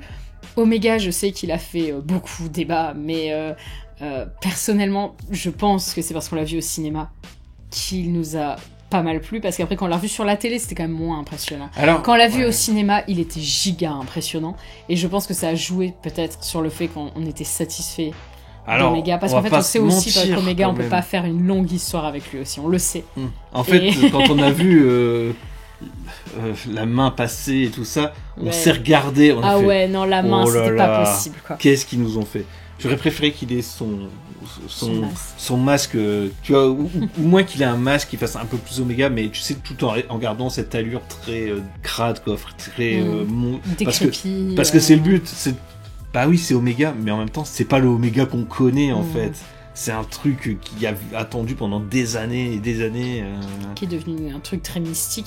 Mais finalement, Omega, ça a toujours été un truc assez mystique, avec des formes assez particulières, où à la base il était invisible, puis après il prend l'apparence du docteur et devient une espèce de monstre. Enfin, et puis là, du coup, on a ce côté vraiment colossal. Je pense qu'en fait, son gros souci, c'est qu'il souffre de la comparaison avec Sutek aussi. Oui, ouais, c'est deux fois la même. C'est qu'on se retrouve, avec deux fois de suite des monstres gros, quoi. Sauf que là, pour le coup, Omega, c'est pas le gros méchant, en fait. Omega, il a été cité dans l'épisode avant. On essaye de le réveiller, mais il est là pas très longtemps, en fait. Les méchants, c'est les Rani, en fait. Les méchantes, c'est les Rani. Omega, en fait, le truc, c'est qu'à chaque fois, on dit on aimerait bien le retour d'Omega, mais c'est super dur de faire le retour d'Omega. Parce que c'est tellement un personnage particulier, il peut pas exister dans notre dimension. Donc comment est-ce que tu fais venir dans notre dimension un personnage qui n'est pas de notre dimension? Donc à chaque fois, il faut justement jouer sur ce côté inadapté pour notre univers. Donc c'était une certaine manière de le présenter, et je me suis dit pourquoi pas en soi. Mais c'est vrai que moi c'est vraiment cette comparaison avec Sutek qui me fait dire bon, ça fait un peu redite, tu vois. Même si j'ai trouvé là que c'était plus satisfaisant, ça me fait rire le docteur qui démonte la gueule d'Omega. Alors, je sais que pareil, ça a choqué beaucoup de monde, le docteur qui tire sur Omega. Mais à un moment, ils l'ont un peu cherché, les seigneurs du temps. Il y a ça et la Rani qui se fait bouffer aussi. Ça m'a fait rire. Mais ça a fait beaucoup parler aussi parce que c'est super bien ficelé en fait qu'on te mette un méchant, enfin la Rani qui est une Time Lady assez puissante. Tu dis ah là là quand le docteur va la combattre et tout. Et non, c'est juste qu'elle invoque Omega et Omega la bouffe. Mais c'est génial. Moi, ce que je trouve super bien, c'est qu'en plus, la Rani est toujours présente. Parce qu'on a quand même Madame Flotte qui est quelque part dans l'univers. Donc c'est probablement qu'elle va revenir, ou en tout cas, il se la garde sous le coude. Et je trouve, finalement, tu vois, je me dis, je suis contente qu'elle soit bigénérée pour ce sens-là, en fait. Ce qui est rigolo, c'est qu'en plus, vraiment, celle qui se fait becter, c'est celle qui a pris beaucoup d'importance dans les 2 épisodes, alors que celle qui était restée vachement en retrait dit, bon, voilà, maintenant c'est mon heure. Après, par contre, l'importance de l'histoire Poppy m'a un peu... Bon, ça m'a un peu sorti du truc. Ouais, alors, c'est la partie qui m'a le moins plu. Enfin, non, la partie qui m'a le moins plu, c'est la fin de Belinda. Mais du coup, c'est un peu lié. Ouais, mais... c'est totalement lié, même. Moi, par exemple, tu vois, la scène où Poppy disparaît. Ah, elle est incroyable, cette scène. Mais elle aurait dû rester disparue. Mais bref. Techniquement, elle restait disparue. Elle disparaît. Enfin, voilà, il se passe le drap, enfin, le manteau, ouais. Et qui devient de plus en plus petit, qui disparaît, et puis à la fin, hop, allez, et puis t'as que Ruby qui s'en souvient. Ah, j'ai pleuré. Et à partir de là, mais alors Ruby, pour moi, meilleur personnage de l'épisode. Ah, clairement, Ruby est incroyable dans l'épisode. Parce qu'il y a 2-3 scènes avec elle qui m'ont retourné, quoi. Je suis pas du genre à me sentir, enfin, tu vois, être retourné par un épisode de Doctor Who, mais rien que la scène avec Conrad, par exemple, elle m'a retourné, tu sais, quand qu'elle dit je te souhaite d'être heureux et tout. Je sais pas, j'ai eu une émotion forte, tu vois. Mais t'as vraiment ce côté très... En fait, dans cette scène, Ruby, elle fait preuve d'une telle humanité et gentillesse, tu vois. Enfin, en fait, elle le vit mal de lui laisser cette chance d'être heureux et tout ça, mais elle sait que derrière, c'est ce qui va pouvoir... C'est justement en lui apportant de la bienveillance et en étant le contraire de ce que lui est, qu'elle va pouvoir faire changer les choses. C'est ça. Et du coup, elle fait preuve d'une telle bonté que c'est super touchant. Parce qu'elle montre que humainement, elle est bien au-dessus de Conrad, en fait. Justement. Et pourtant, tu vois, il y a quand même ce côté un peu de... Putain, ça me fait chier quand même. Ouais, ça la fait chier, et tu vois, clairement. On a quand même ce côté... très humain, quoi. C'est le côté, être gentil, c'est bien. Et... C'est pourquoi est-ce que les gentils, eux, ils ont pas ce qu'ils souhaitent, alors que ce type qui était une sale merde, lui, il a ce que je lui ai souhaité, où elle a vraiment ce côté écœuré, en fait, que finalement, ça marchait que pour lui, quoi. Mais en même temps, ce qu'elle a fait, c'est quelque chose qui a fait du bien au monde, en fait. Elle l'a changé positivement de cette manière-là. Et c'est vrai que c'était très doux et très beau, ça. Et il y a toute cette scène dans Unit où personne ne la croit, et en fait... C'est trop bizarre cette scène, tu te sens moi je me suis senti oppressé en fait par tous ces gens qui te croient pas. Et les autres en fait sont tellement dans leur euphorie qu'ils imaginent même pas qu'elle est en train de dire un truc, parce que eux ils sont juste contents d'avoir battu la Rani, et puis comme ça leur est complètement sorti de l'esprit, ils sont juste focalisés sur on a battu la Rani. Et c'est ça, c'est vrai que c'est simple ce truc, c'est qu'ils sont contents d'avoir battu la Rani, donc ils sont tous là heureux. Ouais. Et toi t'es là, tu te dis mais non mais elle dit la vérité, écoutez-la s'il vous plaît, tu vois. Mais ça, parce que du coup ils sont pas dans le mood de l'écouter, et donc elle est seule quoi. Et tu te retrouves dans cette bulle un peu avec elle en fait, et où tout le monde te paraît un peu te regarder de haut et te hurler dessus un peu, tu vois. Ouais, on a battu la Rani. Et tu dis mais non mais j'ai quelque chose à dire s'il vous plaît, écoutez-moi, tu vois. Et j'ai trouvé cette scène super touchante aussi. Ouais, complètement. Et puis quand même la régénération. on va en parler un peu plus loin de la régénération, alors je sais pas si on a trop de choses à en dire là, mais au sein de l'épisode, il y a toute la partie avec Whittaker, ça fait super plaisir de la revoir. Quand elle arrive et qu'elle te joue le docteur, tu te dis mais oui, mais c'est le docteur quoi, Whittaker. Enfin tous les personnages sont le docteur, quoi, tu vois, enfin, tous les gens qui l'ont joué sont le docteur, et quand t'as Whittaker qui arrive et qui te fait son personnage, elle l'a pas perdu, en fait. Elle l'a pas perdu, et, enfin, il y a beaucoup de gens qui l'aiment pas, et qui vont du coup dire, ah là là, elle savait pas jouer, elle imitait Tennant, et tout ça. Et là, quand tu la après, vois... c'est un peu vrillé, après, c'était, non, mais c'est Chibnall qui savait pas l'écrire, machin truc. Ah, et puis cette fois-ci, elle était super bien écrite. Non, mais à moi, elle était écrite exactement de la même manière. C'est juste que vous aviez des a priori sur l'écriture de Chibnall si vous trouvez qu'elle était pas écrite. Mais elle était écrite exactement de la même façon. Même chose. Elle avait le même genre de phrase. Jodie Whittaker l'a dit. Elle a dit, mais quand j'ai eu le script, je me suis dit, ça m'avait manqué les phrases comme ça, à rallonge, où je allais dire du charabia scientifique qui veut rien dire. Même Jodie Whittaker le dit dans les Unleashed que c'était la même chose. Donc bon, Mais non, moi j'ai trouvé vraiment qu'on retrouvait l'essence de son personnage. En plus, elle marche trop bien avec Ncuti Gatwa. Oh là là, j'avais envie de faire un épisode complet avec les deux, quoi. Ensuite, il y a la scène avec Belinda qui m'a complètement sorti de cette régénération. Et je sais qu'il y a des gens qui vont dire, je sais plus qui, mais t'as des gens qui m'ont dit, je pensais qu'il allait même plus se régénérer parce que ça paraissait super long avec Belinda. Ouais, c'était interminable avec Belinda. Pourquoi pas cette scène en vrai? Mais déjà, pourquoi Belinda et pourquoi pas Ruby? Ça aurait été bien plus logique, ce genre de fin pour Ruby, en fait. C'est pourquoi il va pas dire au revoir à Ruby, il va dire au revoir à Belinda, Ruby. alors que bon, c'est que 2 compagnes, il aurait pu aller dire au revoir d'eux. Et la scène est longue, pour pas grand chose, en fait, je trouve. Mais ensuite, on a cette régénération très belle, très douce, très optimiste, qui, finalement, quand j'y repense, tu vois, elle me fait sourire, cette régénération. Elle m'a pas fait pleurer, sur le coup, ce qui est rare pour une régénération, mais je pense que c'est le fait de pas y être vraiment préparé, même sinon si t'es un peu préparé parce qu'on avait vu des leaks, mais il y avait quand même cette hésitation. Aujourd'hui, tu vois, elle me fait pas pleurer, mais elle me fait chaud au cœur, tu vois, de le voir souriant, en train de dire ça a été une joie immense, machin truc. Du coup, je pense aussi qu'elle sera un peu moins marquante quand même que les autres. Ça n'a pas été anticipé, je pense que ça joue beaucoup en vrai. C'est peut-être ça. Je saurais pas dire si c'est que ça, tu vois. Mais... elle a pas été anticipée dans l'épisode, et en plus, elle a pas été anticipée en amont auprès des fans. Ouais, c'est ça. Ouais. Et je pense que ça va jouer dans le fait que ça sera probablement pas une des régénérations les plus marquantes, même si elle est magnifique. Et on revoit la tête de tous les docteurs dans le TARDIS. C'est vrai, ça c'est au moment de Jodie Whittaker en effet. Et on a l'apparition de Billie Piper, nouveau docteur. Il y aura déjà une vidéo de sortie là-dessus, c'est ça? Oui. Normalement, ouais. Moi, j'avais vu des leaks qui avaient l'air sur d'eux, mais en même temps, bah voilà, c'est des leaks, donc tu sais jamais si c'est la vérité ou pas, qui disaient « Ah, ça pourrait être Billie Piper et tout ça. » Je dis mais n'importe quoi, mais pourquoi ils feraient revenir Billie Piper, ça serait vraiment n'importe. Et pourtant, quand la régénération est arrivée, j'ai fait « Putain, est-ce qu'ils ont mis Billie Piper ?» Et quand c'est ça, bah, j'étais choqué quand même, tu vois. Maintenant, on a fini de parler des épisodes. On va pouvoir parler plutôt des personnages, un peu plus précisément. Et on va tout de suite commencer avec le docteur. Thank you for listening attentively to my story. Honey, I'm Velma. I thought it was a home for me. This has been an absolute joy. Le docteur, vous lui avez mis 8,54, ce qui est franchement c'est pas très mal. Bonne note, en vrai. Très bonne note, très bonne note. Qu'est-ce que je vais le regretter. Bah, je l'adorais, il est parti trop vite. Bah il y a eu trop peu d'épisodes, c'est dommage. Ah quoi. ouais, c'est blasant parce que il a vu que 19 épisodes et il était tellement stellaire, il était tellement riche en émotions, avec une palette de jeux d'acteurs formidable. Il avait de la prestance, quoi. Ncuti Gatwa, outre le fait d'être super beau gosse, il avait un charisme de dingue. Mais comme je disais tout à l'heure, tu vois, enfin, on a vu Whittaker, on a retrouvé son docteur et tout. Il a interprété le docteur d'une façon unique aussi. Unique ouais. et vraiment, bah, quand tu le vois, tu te dis c'est le docteur maintenant, c'est obligé, comme tous les docteurs avant. Je sais très bien que ça marche toujours comme ça. Mais je regrette qu'il ait fait si peu d'épisodes. Ouais. Et qui en plus, dans pas mal d'épisodes, il y est pas beaucoup en vrai. Ça, c'est un vrai souci. Hein. Bah, déjà, il y en a 2 où vraiment il est quasi pas là, quoi. 73 Yards et Lucky Day. Et Lucky Day.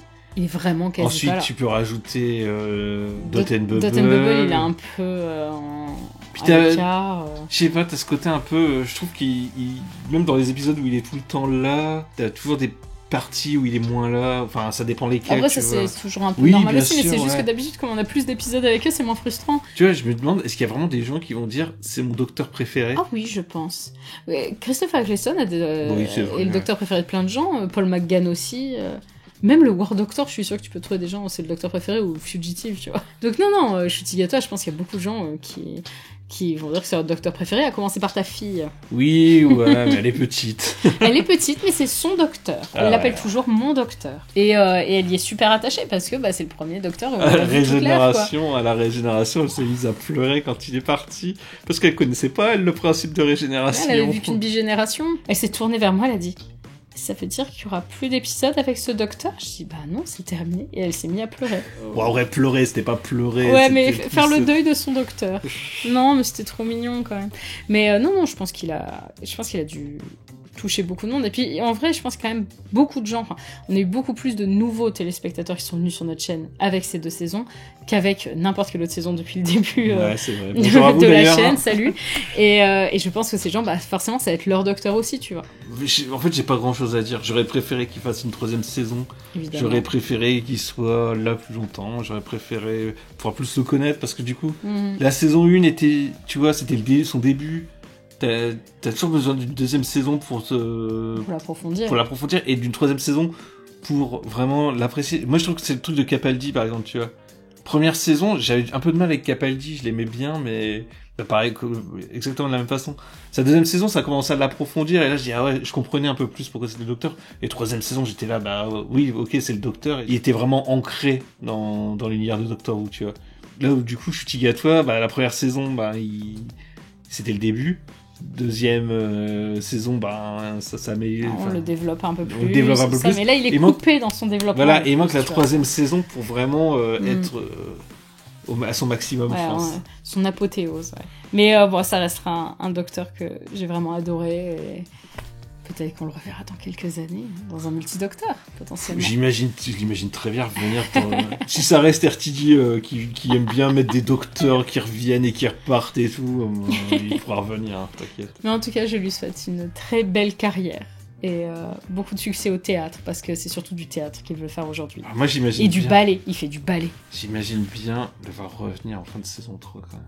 Ah, tu crois ? Ou en fin d'épisodes spéciaux, vu qu'il y a aussi la possibilité que le prochain Docteur soit des épisodes spéciaux en attendant une saison 3. Alors attention, je pars dans ma théorie, j'imagine bien une saison... Alors, est-ce qu'ils vont garder Billie Piper ? J'aimerais bien qu'ils gardent Billie Piper pour une saison, et qu'à la fin, Chutigatois vienne, et que ça soit les deux... contre la grosse menace du truc, et aussi que ça soit le départ de RTD à ce moment-là. Enfin, pas le départ de RTD, mais la mise en retrait de RTD en tant que showrunner. Je pense que tu te fourvoies, je pense qu'il est encore là pour quelques années, vu que personne ne veut reprendre la main et qu'il est bien là, visiblement. Après, on a un point RTD. Non, on n'a pas de point RTD. Non, on n'a pas de point RTD. Vas-y, fais-toi un point RTD. Je pense qu'RTD devrait rester, qu'il contrôle tout, mais que ça soit quelqu'un d'autre qui s'occupe du fil rouge. Est-ce que c'est possible, ça ? Est-ce que... je sais pas, parce que de base, le showrunner, il a quand même vraiment le contrôle sur ce genre de truc. Mais après, j'imagine qu'il peut commissionner un scénariste en particulier pour faire tout ça. Mais en même temps, je pense qu'il aime bien écrire. À la base, il est scénariste, quand même. Je sais, mais... Ouais, bon. Je pense qu'en fait, vu le nombre d'épisodes qu'il y a dans les saisons, on est forcément coincé avec un certain nombre d'épisodes de Russell T. Davies. Ça fait moins tampon, en fait, les autres épisodes qui vont peut-être aller plus diluer justement son fil rouge et ses idées. Parce que sur ces premières saisons, on avait vraiment ce côté plus équilibré. Alors que là, forcément, aujourd'hui, il est plus présent. Mais en même temps, voilà, je pense que c'est plus dû à la forme de la saison qu'autre chose. Je pense pas qu'il se mette en retrait tout de suite non plus. Il a des idées pour plusieurs saisons. J'imagine pas se mettre en retrait, mais j'imagine bien donner ce poste de showrunner à quelqu'un d'autre, mais qui soit là en parallèle un peu, tu vois, pour suivre tout. Qui sont un peu à deux à chaque fois le truc. Et pour aller qu'en même temps, lui vers sa retraite, continue d'écrire des épisodes, tu vois. Ouais, j'y crois moyen. Mais je pense qu'il est trop inclus dans le processus à tous les échelons aujourd'hui pour vraiment faire ça. Bon on va maintenant recentrer sur les personnages, on va passer à Belinda. You're not real, actual robots, are you? Oh my god, I'm on TV. We're gonna do everything we can to help. You're the most amazing man in the world. Belinda, personnage à qui vous avez mis 7,2, où ça se sent, vu qu'en début de saison tout le monde l'a trouvé génial et qu'en fin de saison tout le monde a regretté sa fin, ça a dû équilibrer un peu autour de 7. Je pense que c'est genre, ça. Bon personnage.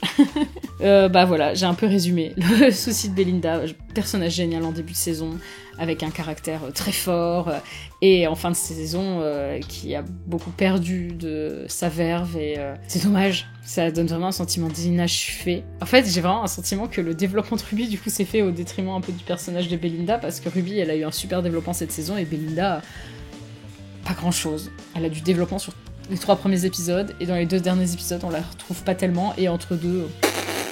Et c'est fou, ce personnage qui, en début de saison, a été adoré tout de suite par beaucoup de monde, en fait. Tout le monde avait dit, ma compagne préférée, c'est ma compagne préférée, et tout.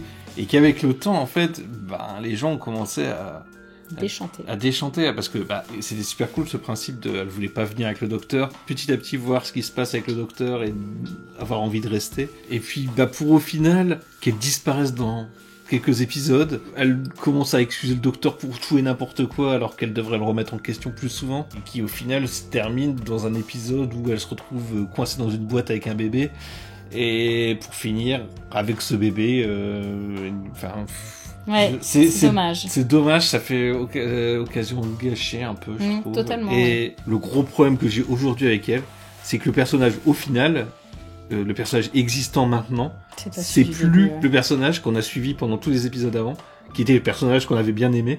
Là, en fait, t'as l'impression qu'ils ont remplacé ce personnage qu'on a adoré par une inconnue. Ouais, je trouve que c'est une vraie occasion manquée, ce personnage, et c'est trop dommage, parce qu'en effet, elle démarrait bien. J'ai pas grand chose à rajouter par rapport à ce que t'as dit en réalité. Alors, je te propose plutôt qu'on passe à la relation Docteur et Belinda. Timey-wimey. Am I six? Girl, you are beginning to enjoy this. Take as long as you need. Oh, we're so stay.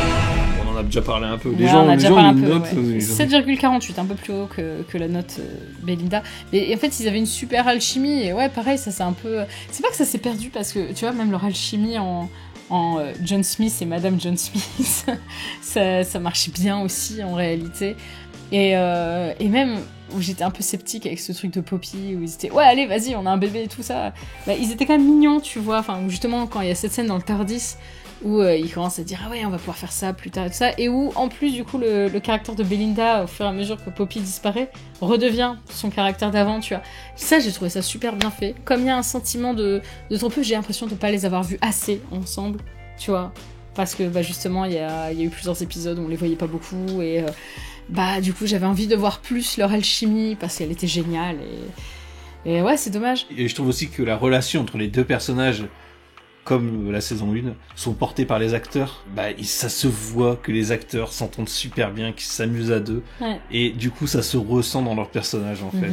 Et on avait déjà dit ça sur Ncuti Gatwa et Emily Gibson l'année dernière. Là, j'ai envie de redire la même chose sur Ncuti Gatwa et Vera Dassetto pour cette saison. Ça se sent que les deux s'entendent super bien et qu'ils s'amusent et que ça se ressent dans leur personnage, quoi. Je glisserais bien à ce moment-là le point Poppy, que du coup on n'a pas listé. Je trouve que ça n'a pas forcément été assez introduit en amont. Je trouve que, en fait, ça se sent que c'était pas la fin qui était prévue pour ce personnage, qu'elle était censée rester disparue et que ça serait sûrement prolongé en saison 3. Parce que du coup on a des questions qui sont un peu laissées en suspens, donc c'est pareil, sentiment d'inachevé, toute cette histoire de Poppy. Moi je me demande vraiment si toute cette histoire était pas une histoire normalement faite pour Ruby. Parce que c'est elle qui a rencontré Poppy dès le début. Et tout un truc un peu bizarre. Alors c'est toujours pareil, on saura jamais la vérité. Je pense à partir RTD un jour s'est dit avant sa mort écrit ses mémoires et explique tout ce qu'il avait voulu faire. Ouais, il a pas besoin d'attendre sa mort. Dans 10 ans, il est capable d'écrire un bouquin pour dire comment ça s'est passé. Ouais, mais je pense que tu vois, ça serait se remettre en question, et je sais pas s'il est prêt à se remettre en question sur des trucs comme ça. Je sais pas si Belinda aurait dû exister en vrai. Je me demande si tout devait pas être avec Ruby. Ouais, moi je pense que ça aurait été plus logique. Après ouais, pareil, on sait pas exactement. C'est un sentiment en tout cas, c'est un feeling. Et du coup pour Poppy, elle est mignonne la petite fille qui joue. Ah ouais, elle est adorable. C'est pas un truc qui m'a intéressé en fait, le fait que ça soit leur enfant et tout ça. Alors si, dans le monde des rêves et tout, que ça soit leur enfant et que ça soit aussi elle qui fait beaucoup de... Comment on sait slip en français? Slip. Pas ces slips-là, Glissements. Les glissements, je sais plus comment ils disent en français. Quand ça continue avec elle et tout, je me suis dit, ok, mais c'est pas vraiment leur enfant, quoi, c'est... Ouais, mais tout le truc autour du fait que les seigneurs du temps, ils sont stériles et tout ça, ça débarque un peu de nulle part. En soi, pourquoi pas, tu vois, essayer de continuer un peu ce truc de la bombe génétique du maître, mais ça débarque un peu de nulle part. Et au final, j'aurais peut-être préféré que ça soit vraiment une time lady, tu vois, Poppy. Ouais. Enfin, ou une demi-time lady, un truc comme ça. Que ce soit la mère de Suzanne. Mais au moins que ça soit la fille du docteur vraiment, quoi. Quitte à faire un truc comme ça, tu vois. On va continuer, les Rani. Let battle begin. Our name is the Rani. Is the trap ready? Just waiting to be primed, ma'am. A heartbeat. A double heartbeat. Les Rani, vous leur avez mis 6,67. Oh, c'est ça va encore. Ça commence à descendre quand même. On a déjà parlé pas mal en fait dans les épisodes. On a déjà parlé pas mal. Moi, j'ai juste envie de rajouter toute l'histoire de Mrs. Flood. Qu'elle parle au 4e mur, tout ça. Ça me dérange pas trop. C'est vraiment. J'aimerais bien une explication quand même. J'aimerais bien une explication, mais en même temps, je me dis, c'est juste un délire d'RTD. J'aurais préféré tout le truc d'un personnage qui s'occupe de la fiction et tout ça. Enfin bref, ça aurait été beaucoup mieux. Mais là, la Rani, pourquoi elle reconnaît pas le Tardis pour au Tout final... ça pourrait dire, ah oui, en fait, je l'avais très bien reconnu. Non, tu l'avais pas reconnu à un moment. C'était juste que ton personnage n'était pas bien défini dans Church on Ruby Road et qu'il a changé d'avis après. On le sait, à un moment, voilà. Ça se voit, hein, de toute façon. Et puis même le fait que elle a besoin que le docteur utilise le Vindicateur, pourquoi elle le suit, pourquoi on la voit dans des histoires, pourquoi... C'est bien parce que ça fait monter la hype autour du personnage. Je pense que Mrs. c'est Flood, juste pour ça. Mrs. Flood, on était tous à fond pour qu'à la fin on fasse en fait c'est la Rani. Ouais, Et écoute, là- je trouve toujours ça plus satisfaisant que Suzanne Triad, qui était en fait une Oui. espèce d'héros de sous-tech. C'est vrai. Ouais, Mais du coup, c'est ça mieux. fait un peu redite. Ça fait redite et c'est toujours pas parfait quoi. Ouais, voilà, c'est ça. Maintenant si on prend l'histoire vraiment des Rani sur la fin, les deux actrices sont cool. Mhm. J'ai adoré les deux, j'ai adoré la fin de la Rani, j'ai bien aimé en vrai moi la Rani. Ouais, j'aurais aimé que son caractère de Rani soit plus marqué dans Wishworld. C'est vrai sûr ça. qu'être moins sur le docteur en fait, être moins à fond sur le docteur. Ouais, et ressembler moins au maître. Ouais. Ouais, mais sinon, je trouve que vraiment ils se sont rattrapés sur Reality War. Ensuite, nous avons Omega. God of time, my little doctor, I am free. None shall stop me. 4,83 que Ah, vous lui avez ça mis. c'est Wouah. vraiment une très mauvaise note. Je veux dire Mais que en vrai, je comprends, tu vois. la note, la question se pose même pas. Qu'avez-vous pensé d'Omega, tu vois? Parce qu'en fait, c'est anecdotique, Omega. c'est un personnage qui est là pour dire de. Et je pense que c'est pour ça que la note est sévère, c'est que Bah les gens ouais. espéraient que ce soit plus qu'un personnage On te anecdotique. met la hype autour d'Omega, tout ça pour te la faire revenir 5 minutes en gros monstre dégueulasse. Je comprends que les gens mettent une mauvaise note. Alors, c'est sûr que si tu me dis oui, Omega, c'est sûr, bof. Maintenant, l'histoire qui en est faite autour, j'ai bien aimé, quoi. Après, ça va toujours pas être l'Oméga dont je me souviens, tu vois. C'est vrai que. L'Oméga dont je me souviens, ça va être celui de C'est Doctor. vrai que pour avoir la figurine du nouveau Omega, là, Ouais. ça va être compliqué d'avoir. Ouais, non, on va rester avec l'ancien Et Oméga. vous voyez, on avait notre tiercé derrière, là. Ouais, c'est On vrai. avait mis la Rani, on les a depuis le début de la show. Hein. La Rani, Omega, Suzanne, Sutek et Rassilon. 3 sur 5. Quoique Soutek, on le voit à un Soutek, on moment. le voit. Donc 4 sur 5. C'est pas On mal. le voit dans un flashback, parce qu'il y a tout le temps des flashbacks. Et Rassilon, il est cité. Il est cité. Il y a le saut de Ouais, il y a le saut de Rassilon. Rassilon. Ouais, 5 sur 5. Il y a aussi la statue de la liberté.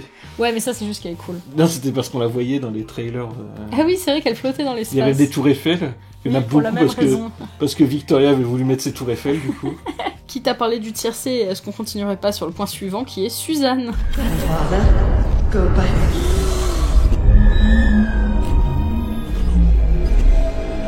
Suzanne, 5,28. C'est vrai que c'est une grosse déception, mais ça, c'est toujours pareil. Mais l'apparition dans Interstellar Song Contest, c'était génial. J'ai dit, Ouais, mais que ça, en ouais, fait. mais pareil, je pense que c'était censé continuer. Je pense que c'était censé être le fil rouge de la saison 3. Ouais, Et que du coup, il s'est retrouvé coupé. Et quoi. le retournement de situation finale Finale, de la oui, saison bah 2, oui. en fait. Mais... C'est ça. Parce que là, en fait, le problème, c'est que, oui, t'as fait « Waouh, Suzanne !» et tout. Parce que tu t'es dit « Ah, Elle va revenir. ouais, on commence à me teaser Suzanne pour la suite. » Et en fait, vu qu'elle revient pas, bah non, en fait. Ouais, du coup, c'est frustrant. C'est nul à Yesh, quoi. Moi, quand j'ai vu Suzanne, dans l'épisode, j'ai fait « Ah bah enfin, la revoilà !» Tu vois, je savais pas qu'elle allait être là, et je savais même pas qu'elle allait revenir dans la saison ou pas. Mais quand je l'ai vue, j'ai fait « Ah bah enfin, depuis le temps qu'on l'attend. » quand même. Mais en plus, ça, c'est le genre de truc où on s'était dit « Ah, on va revoir Suzanne avec cette bigénérée. C'est vrai. Bon bref, on va pas rester 50 ans J'ai sur pas grand chose Suzanne. à dire. sur Alors ce qu'après, il y a Unit. Ah, Unit, c'est parti. Exposing the lies perpetuated by UNIT. Last night went way too far. Happy morning, Unified National Insurance Team. How can I help? Attention all staff, this tower is going into battle mode. 7,19 pour Unit. Oui, voilà. J'aime beaucoup les nouveaux personnages de Unit, j'aime bien ce qu'ils en ont fait. Je trouve. Globalement, sauf certains. Comme par exemple Rose Noble Temple. Ouais, alors ça, mais en plus, de faire disparaître ce personnage les 3/4 du temps, ils en ont fait une phrase à un moment dans le monde de Conrad en disant ah ouais, elle réapparaît quand Conrad, enfin quand il n'y a plus les rêves et tout ça, et ils disent ah ouais, dans le monde de Conrad, il n'existait pas. Sauf que comme on la voit jamais dans Unit, ouais. Bah t'as l'impression un peu que c'est aussi RTD qui la met jamais parce qu'elle n'existe pas. C'était super maladroit cette phrase en vrai. Bah ouais, parce que c'est ouais, bah miroir quoi. Bah ouais, tu te dis bah pourquoi tu la vois pas plus souvent, pourquoi. Alors j'ai une théorie, mais du coup je sais pas si elle est vraie. Peut-être que l'actrice qui joue quand même dans pas mal de trucs avait juste pas la possibilité. Par exemple, on sait que pour les reshoots en février, elle était pas disponible et c'est pour ça qu'elle est pas là. Elle disparaît après. Ouais, voilà. Si ça se trouve, c'est juste qu'elle était prise. Mais du coup, c'est super maladroit de mettre ça en avant. Et surtout, en fait, du coup, ça en fait juste un token un peu, tu vois. C'est le perso trans qu'on fait popper de temps en temps, quoi. Ouais, et surtout qu'en plus, ça avait mal débuté. En plus, l'action la plus dangereuse qu'elle a faite, c'est elle était sur son truc, elle faisait faisait ça comme sous-texte. Et du coup, pour revenir globalement à Unit, parce que bon, bah ça c'est un détail, mais le fait que Unit soit toujours central dans les épisodes comme ça, c'est un peu répétitif. C'est répétitif et c'est genre, j'ai l'impression de voir un épisode de, le premier qui vient c'est Spidey, tu vois, Spidey et ses amis extraordinaires, où ils vont dans leur laboratoire pour le Spider Repère pour faire leur truc. Et tu vois, c'est comme les Power Rangers par exemple, tu vois, qui vont dans la base voir le mec dans son tube là. Enfin bref, t'as l'impression que le docteur va là-bas pour faire bon, c'est quoi la suite des aventures. Ouais. Déjà dans la première saison, ça m'avait fait chier parce que pour moi Unit c'est pas ça. Je répète pour moi ce que c'est Unit. Unit c'est des gentils comme le docteur, mais qui n'ont pas la même façon de faire et de voir les choses. Ce qui était intéressant du coup dans Lucky Day, parce que il y avait justement à nouveau ce rapport de force un peu bizarre qui s'opérait par le fait que Unit c'est des militaires. Ils n'ont pas forcément des réponses adéquates en toutes circonstances. Et c'était intéressant du coup comme développement, parce qu'on revenait à pas juste Unit c'est les gentils et puis voilà, et ça c'était plutôt cool. Mais après ça revient ouais, le docteur il vient leur demander conseil et puis voilà. Ouais, et puis oh là là, allez vas-y, on tire sur les squelettes et tout. Oh si, ça c'était trop bien. Oui, c'est trop bien. Même le fait que le docteur, la première chose qu'il se dit c'est on va réveiller les gens de Unit en premier, tu vois, dans le pourquoi eux, Si, parce qu'il a besoin cette base-là, elle est très proche de là où se retrouve la Rani, et donc du coup ça lui fait une base d'opération pour essayer justement d'infiltrer la base de la Rani. Mais c'est juste aussi parce qu'on connaît les personnages. Mais c'est vrai que du coup c'est un peu répétitif. Je pense que leur décor, on a compris qu'il coûtait cher et qu'ils aiment bien le rentabiliser. Mais bon, au bout d'un moment c'est un peu répétitif. Moi je le trouve vide leur décor et tout. Là. Il était cool en version. Oui. Ouais, mais ça, oui, c'est bien, tu vois, du coup, t'as un côté un peu, tu le vois tout le temps, leur décor, et là, ils te le mettent dans un autre format. Alors. Ça, c'était cool. Enfin bref, Unit, pour moi, j'espère qu'ils vont arrêter, mais le prochain spin-off, c'est sur Unit. Mais peut-être que dans la saison suivante, ils seront un peu moins là. Mais dans le spin-off, ça s'explique, parce que c'est un spin-off sur Unit, tu vois. Je pense que c'est pour ça aussi qu'on les a beaucoup vus, justement, parce qu'il y a ce côté où là, leur histoire, elle va être prolongée dans le spin-off et tout ça. Mais en tout cas, les personnages, outre Rose, quand on les prend indépendamment, que ce soit Shirley, que ce soit Kate, que ce soit le colonel Ibrahim... Ah, les deux, mais moi j'adore la relation entre les deux. En fait. Mais oui, parce que j'étais super sceptique à la fin de la saison 1 en me disant non mais ils ont quand même pas mis Kate avec le colonel Ibrahim, quoi, c'est complètement stupide. Oh, moi je trouve ça trop mignon. Et ouais, en fait, ils sont mignons. Nous allons maintenant passer au Panthéon. What a fine and dandy day. It's absolutely terrifying. Vous leur avez mis 6,97, donc quasi 7. Cette saison, ça couvre Lux et Desiderium. Après, on peut prendre de manière un petit peu générale avec le traitement aussi de du Toymaker, de Maestro, je trouve que la note est basse. Ouais. C'est vraiment un principe que je trouve vraiment... Tu vois, ça change en fait. C'est genre, plutôt que de remettre encore les Daleks une énième fois et tout ça, et les Daleks et les Cybermen et... en fait, tu viens créer des nouveaux méchants qui sont des dieux et qui ont des pouvoirs beaucoup plus puissants et du coup que tu combats pas de la même façon.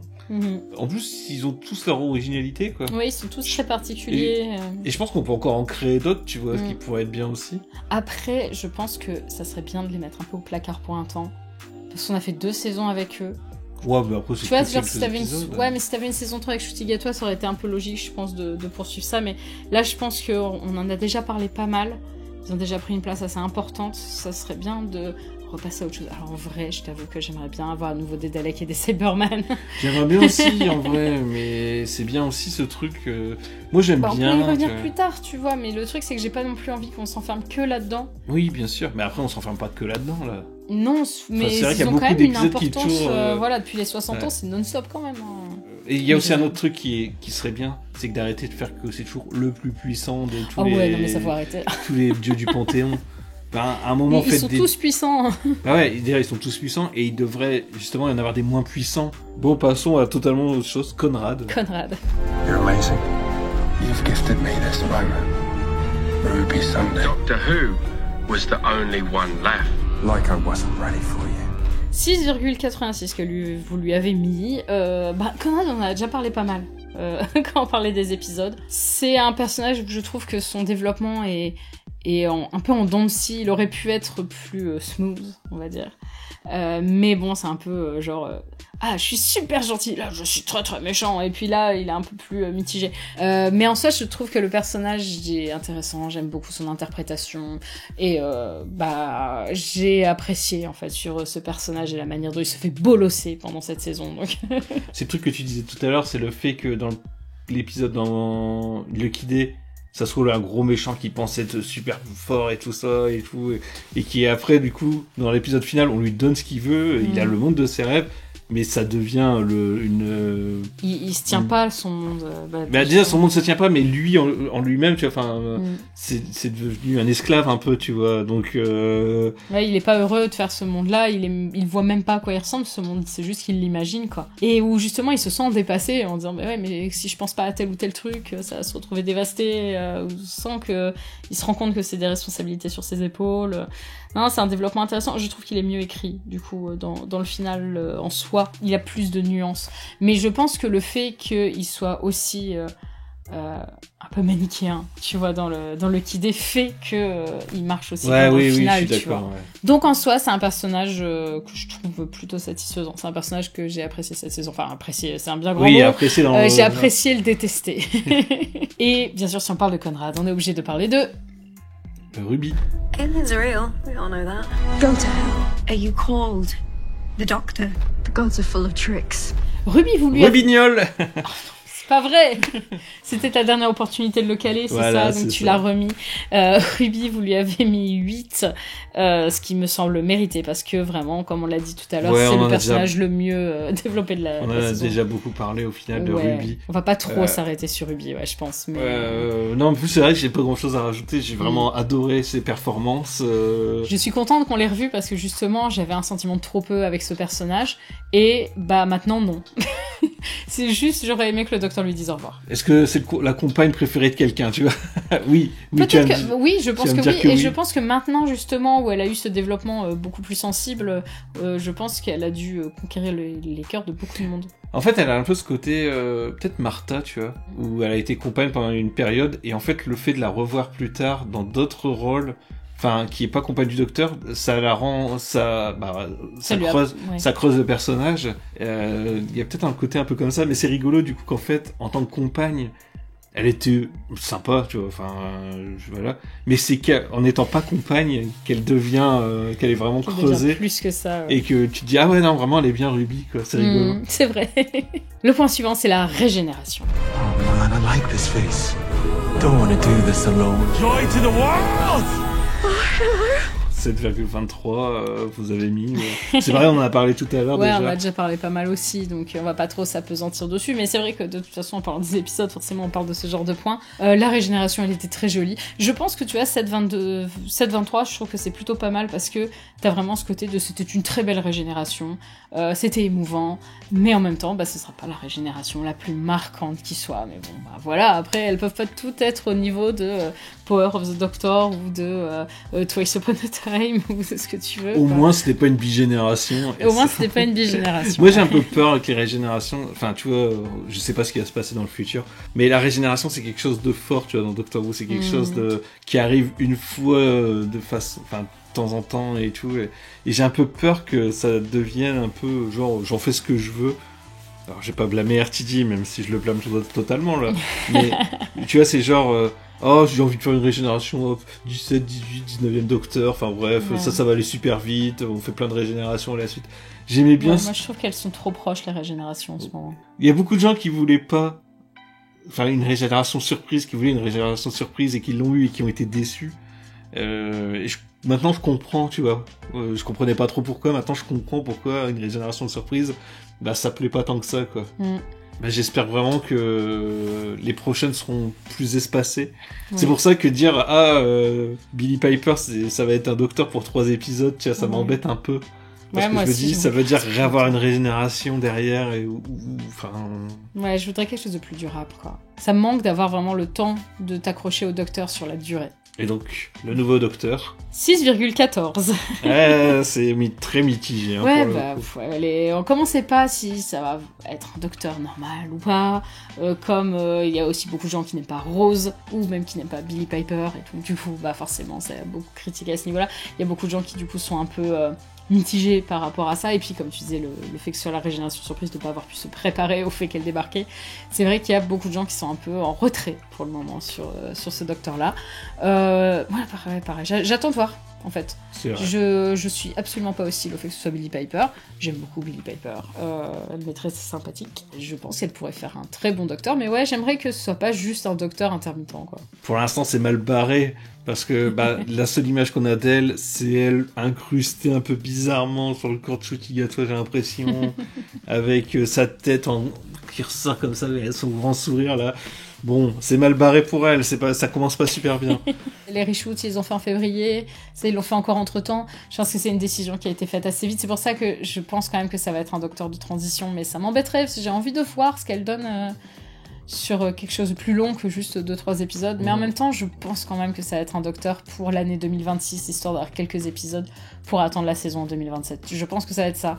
Mais ça serait dommage que ce soit que ça. Maintenant, on va passer au point un peu plus technique. Et oui, il est déjà 3h du matin et c'est parti pour les points techniques. L'écriture.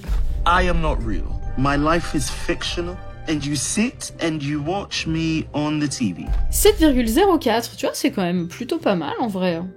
C'est bien. C'est bien. Ouais. 7, ça veut dire bien. C'est du bon bien, tu vois. Du bon bien.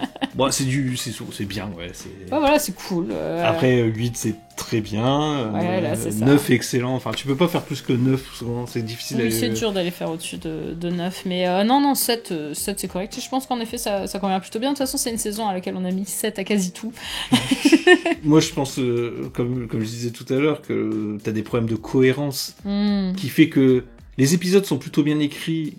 T'as toujours des côtés où tu diras ça aurait pu être mieux écrit, tu vois.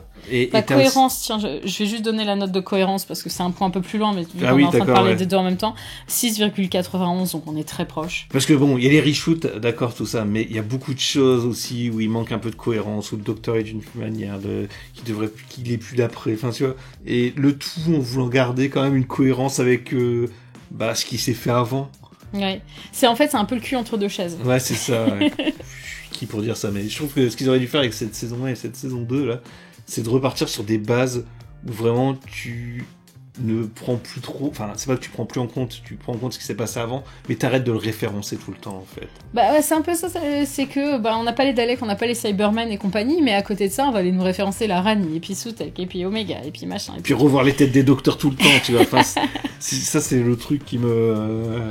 faut pas juste faire ça pour expliquer ce qu'est le docteur, quoi. Quand je pense aux têtes du docteur, je pense à Eleven Sauer.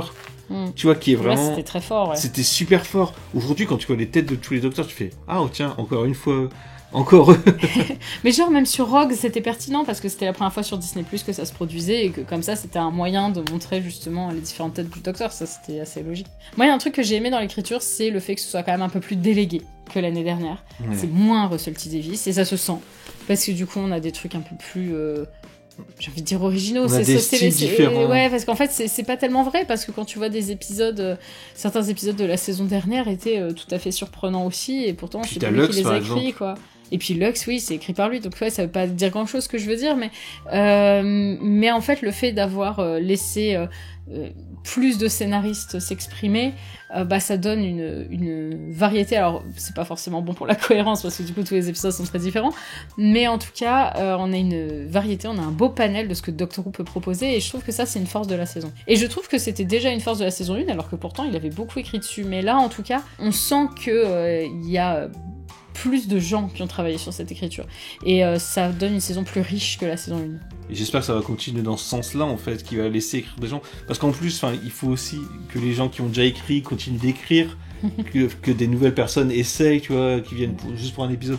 Steven Moffat, par exemple, il a bien fallu qu'il écrive un épisode, puis 2, puis 3, puis hop, il est devenu showrunner. Aujourd'hui, s'il y a que RTD qui est là, ça bloque tout, quoi. T'as Pete McTighe qui est très présent quand même. Ouais. Parce qu'il a écrit un épisode dans la saison, il a écrit le spin-off. Actuellement, c'est le seul qui est pas mal présent.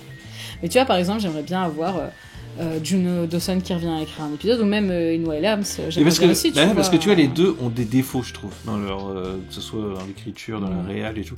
Je pense que les deux ont tous les deux ce truc de savoir ce qui allait pas dans ce qu'ils ont fait. Tu vois, parce qu'ils sont déjà, c'est déjà des professionnels sur le côté, mais c'était leur premier script pour Doctor Who, et où du coup, justement, ça peut être intéressant de voir ce qu'ils pourraient faire d'autre.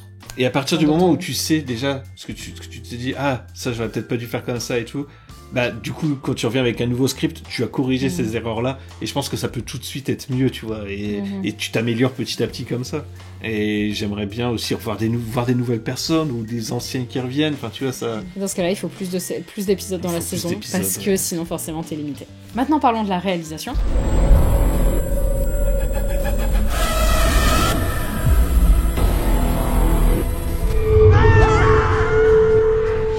Vous avez mis 8,04.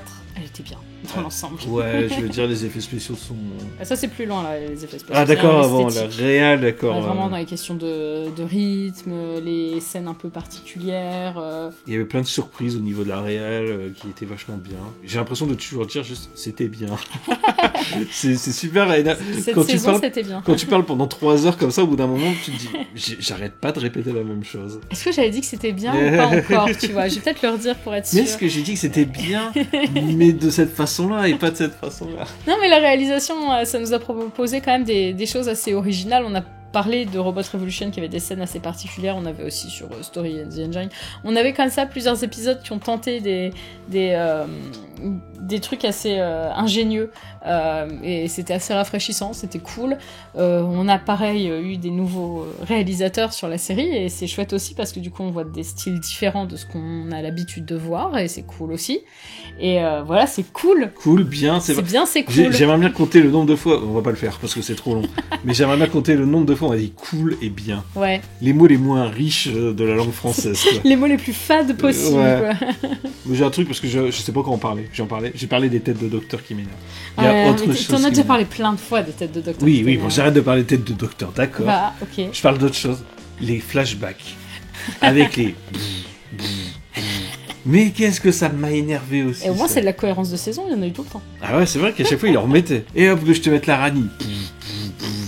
Ce personnage-là, on l'a vu il y a 5 minutes, mais bon, vas-y, je te le remontre quand même. Je comprends, mais chaud don't tell, je sais pas. Techniquement, il est chaud. C'est vrai qu'il me chaud, mais tellement... Mais pas comme il faut. Non, mais c'est bien les flashbacks de temps en temps, c'est utile, mais c'est vrai que par moment, il y avait un peu d'abus. Mais genre, tu imagines, je suis le maître, tu revois des images des classiques, là. Mais non, ça marche pas comme ça, en vrai.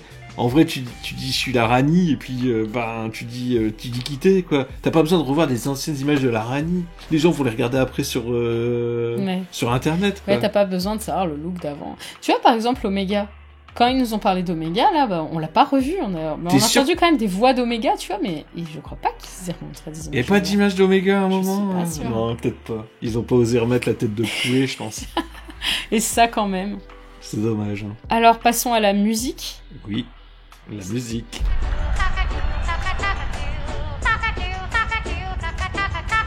« 7,08 la musique, qui a eu des très bonnes choses. Il y a eu Story and the Engine, il y a eu Lux, il y a eu The Well, c'était super. Dans globalement, la musique, c'était bien.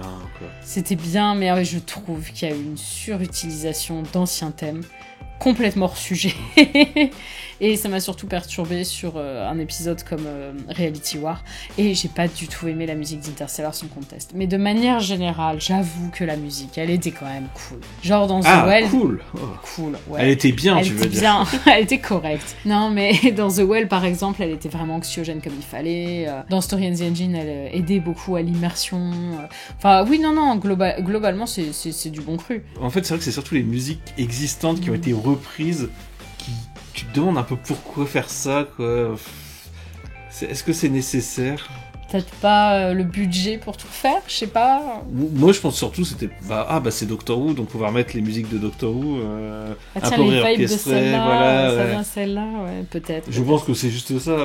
L'année dernière, je t'aurais dit il y a peut-être tout un mystère autour et tout, mais j'y crois même plus à ça. Depuis qu'on a compris que le Trickster il reviendrait pas alors qu'il y avait eu sa musique avec Maestro. Alors que le Trickster c'était encore pire, parce que c'était genre... Ah, ça faisait vraiment genre, c'est ça, quoi. Elle faisait partie vraiment de la scène. Ouais, totalement. C'était la pire, finalement. Si on commence à se lancer sur les trucs qui sont incohérents, on n'a pas fini, en fait. Alors, passons à l'esthétique. So I just put my coat on. Why did I do that? Thank God, someone to talk to. Oh, the detail! Esthétique, écoute, c'était très esthétique, je trouve. Vous avez mis 8,7. Alors on avait inclus, on avait cité costumes, décors, effets spéciaux, numériques ou carton-pâte. C'était joli, donc ça marche. Ouais, c'était joli. C'était bien, c'était cool. Non, pour le coup, c'était vraiment une saison très vraiment belle. Cool. Je l'ai trouvé beaucoup plus jolie que la saison 1. La saison 1, tu vois, elle était belle de manière générale, mais par exemple, sur les effets spéciaux numériques, j'ai trouvé celle-ci beaucoup plus satisfaisante. Peut-être qu'ils ont eu un peu plus de temps, peut-être, pour pouvoir tout soigner. Même si la saison 1 était très belle, là, je trouve qu'on est à un niveau supérieur. Et là, pour le coup, le budget, je l'ai beaucoup plus ressenti que sur la saison 1 au niveau de l'esthétique. Mais genre, quand tu compares à Flux, par exemple, c'était déjà beau, en fait. Ouais. Donc tu te dis, oui, ok. C'est nécessaire, du coup, d'avoir un... voilà, tu te dis, t'as l'argent de Disney, mais est-ce que y en avait vraiment besoin à ce point pour faire ceci ? Ouais, peut-être plus de trucs énormes, en fait. Oui, c'est ça.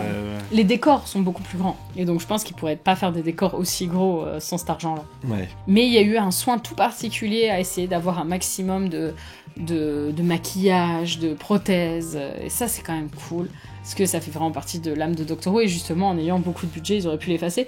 Par contre j'ai quand même toujours un peu un souci avec cette espèce de masque numérique qui viennent foutre sur les prothèses, et où du coup ça gâche un peu le principe. Après c'est un peu obligatoire, tu vois. Oui, mais comme ça fait moins carton-pâte quand même, mais parfois c'est un peu trop. Et je trouve que t'as raison dans ce niveau-là, c'était surtout dans la saison 1 en fait. Ouais, sur la saison 2 je trouve que c'est mieux. Hein. La saison 2, j'ai moins de choses à reprocher à ce niveau-là, tu vois. Je pense parce que dans la qu'ils saison sont mieux 1, t'avais le monstre en crotte de mort, enfin le monstre en morph, t'avais les dot and bubble, enfin t'avais ces trucs-là qui étaient des trucs réels, où ils étaient venus rajouter une couche d'effets spéciaux dessus. Là, j'en ai beaucoup moins qui m'ont choqué, en fait. Ouais, je trouve que dans l'ensemble, est-ce que c'est qu'ils ont eu plus de temps ? Est-ce que c'est qu'ils avaient plus la technique ? Est-ce qu'ils ont moins de gros monstres, peut-être ? Peut-être aussi. Mais même Omega, tu vois, par exemple, je me souviens, j'avais dit... mais je sais même pas s'il y avait pas quelque chose sur cette... Ah non, pour le coup, c'était du full CGI. C'était que ça, et pourtant, c'est plutôt réussi, en fait. Bon, allez, on va terminer avec... La communication. Putain, attendez, on refait une vidéo de 5 heures, là, c'est bon. And the weather's going to be nice. All across England and the whole of Great Britain. On a déjà fait beaucoup de vidéos sur la communication, Fénial. Vous avez mis 5,3. C'est bien, ça convient. C'était trop bizarre, ils ont mis longtemps à la démarrer, puis après ils ont commencé à sortir plein de trucs, et puis il y a plein de trucs qui ont leaké, et puis ils ont absolument rien fait pour essayer de ralentir, de contenir un peu les leaks. Et puis il y a le fait qu'à Wishworld ils ont tout déballé, et j'ai préféré finalement sur Reality War où ils ont juste rien déballé, où je disais un peu de repos. Mais en fait je pense que vraiment Wishworld a tout bousillé, quoi. Parce que bon, la com qu'ils faisaient avant, elle était pas ouf, mais voilà, quoi, elle était satisfaisante, on va dire. Mais vraiment, Wishforce, c'était une catastrophe industrielle. Ils ont spoilé l'intégralité de l'épisode. C'est quand même un super souci, quoi. Et les gens étaient dégoûtés. Mais alors, c'est sûr que, voilà, la com, en fait, c'est ce truc de dire, on va en dire beaucoup pour faire venir les gens, tu vois. Ouais. Et puis, maintenant que les gens sont là, les gens vont regarder la deuxième partie si ça les a intéressés. Ouais. Donc, du coup, pas besoin de faire de com entre les deux. Mais c'est vrai que, c'était pas terrible, hein, quand même. Mm-hmm. Je trouve que... Et puis RTD qui est toujours là en train de faire ses... le plus gros épisode, le plus grand méchant, la plus grande menace et tout. Le problème avec ça, c'est que ça marche au début, mais à force tu dis, c'est encore la plus grande menace. Ça devient même un mème, ça devient même plutôt rigolo, quoi. Quand tu te dis, c'est la plus grande menace, tu dis, d'accord... Ouais, c'est vrai, j'ai compris, je m'en doutais que t'allais dire ça. Et du coup, c'est un peu comme ces trucs de la Terre va exploser et tout ça. Ça marche une fois... Et puis après, si tu fais ça toutes les saisons, ça marche plus, quoi. Parce que au bout d'un moment, tu dis, ok, mais la Terre va pas vraiment exploser, quoi. Le docteur, il va la sauver. La surenchère, elle peut pas continuer éternellement, quoi. Soit t'y crois et t'es toujours déçu, soit t'y crois plus, et du coup, t'en rigoles, un peu blasé, quoi. Il y a aussi d'autres trucs qui rentrent en compte dans la communication. C'est Disney+, qui se foutent totalement de Doctor Who, qui ont pas fait de com. Ils ont pas du tout fait de com, quoi. Ils te le sortent nulle part. Ils t'ont sorti un trailer au début, quoi, c'est tout. Et... Ils t'ont sorti sur Disney+ Allemagne le trailer trop tôt. Ils t'ont mis une image sur Disney+ Allemagne qui existe même plus dans le dernier épisode. Ouais, ils ont mis un truc des scènes qui ont été supprimées. C'est tellement gros, certains trucs, tu dis, ça doit être fait exprès, genre les leaks. À un moment, tout le monde était persuadé que les leaks étaient faux. Enfin, que le début des leaks était vrai pour te faire croire que ça allait être faux que ça allait être vrai jusqu'à la fin, mais qu'en fait c'était faux et tout ça. Et il y a plein de monde qui s'est persuadé de ça pour la première. Oui, parce que ça paraissait logique par rapport à Lux où il y a je l'ai lu sur les réseaux, machin truc. Je me suis dit, mais c'est eux en fait qui ont fait sortir toute cette liste de leaks et en fait elle va être fausse. Ce sera pas la Rani qui est à cheval et puis Omega il a des griffes et puis en fait le retour de Whittaker et le retour de Whittaker. Oui, je pensais pas que du coup ça serait vrai. On en était à ce point-là à se dire, mais en fait c'est fait exprès pour jouer dans le truc. Et du coup c'est encore plus décevant quand c'est pas vrai, tu vois, parce que t'es tellement dans le truc de c'est fait exprès que quand c'est pas fait exprès tu fais. Ah bon, ok, non, d'accord. En fait, c'était juste de la merde. Enfin bon, voilà, je pense qu'on aura encore de quoi se plaindre de la com. On va toujours se plaindre de la com, je pense. Après, on n'est pas des pros de la com non plus, en vrai. Non, on n'est pas des pros de la com, mais disons que là, ça m'a un peu rappelé la période saison 10, quoi, on va dire, niveau com et frustration. Bon, maintenant, on a fait un peu le tour de ces considérations, on va pouvoir clôturer avec un peu notre bilan global. Laissez-nous partir, s'il vous plaît. Qu'est-ce que tu as pensé de cette saison, au global ?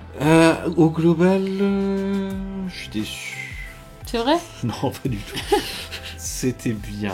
C'était cool. C'était chouettos. C'était champ max. C'était court, c'était trop court, comme la saison 1.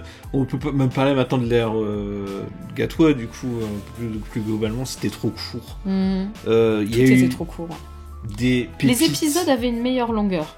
Ouais, c'est le seul truc qui était pas trop court cette saison. Il y a eu des pépites, il n'y a pas eu assez de cohérence, et ça m'embête. Ah, tu fais directement tes points faibles, toi, du coup. Oui, écoute, ça va avec. Si on doit citer des points forts, pour moi, la réal, elle était folle. Il y a eu des épisodes vraiment... C'était des pépites, quoi, c'est ce que je disais. Et un troisième point fort... c'est pas le troisième point fort. Je suis trop perfectionniste. Non, j'ai pas de troisième point fort comme ça qui me vient.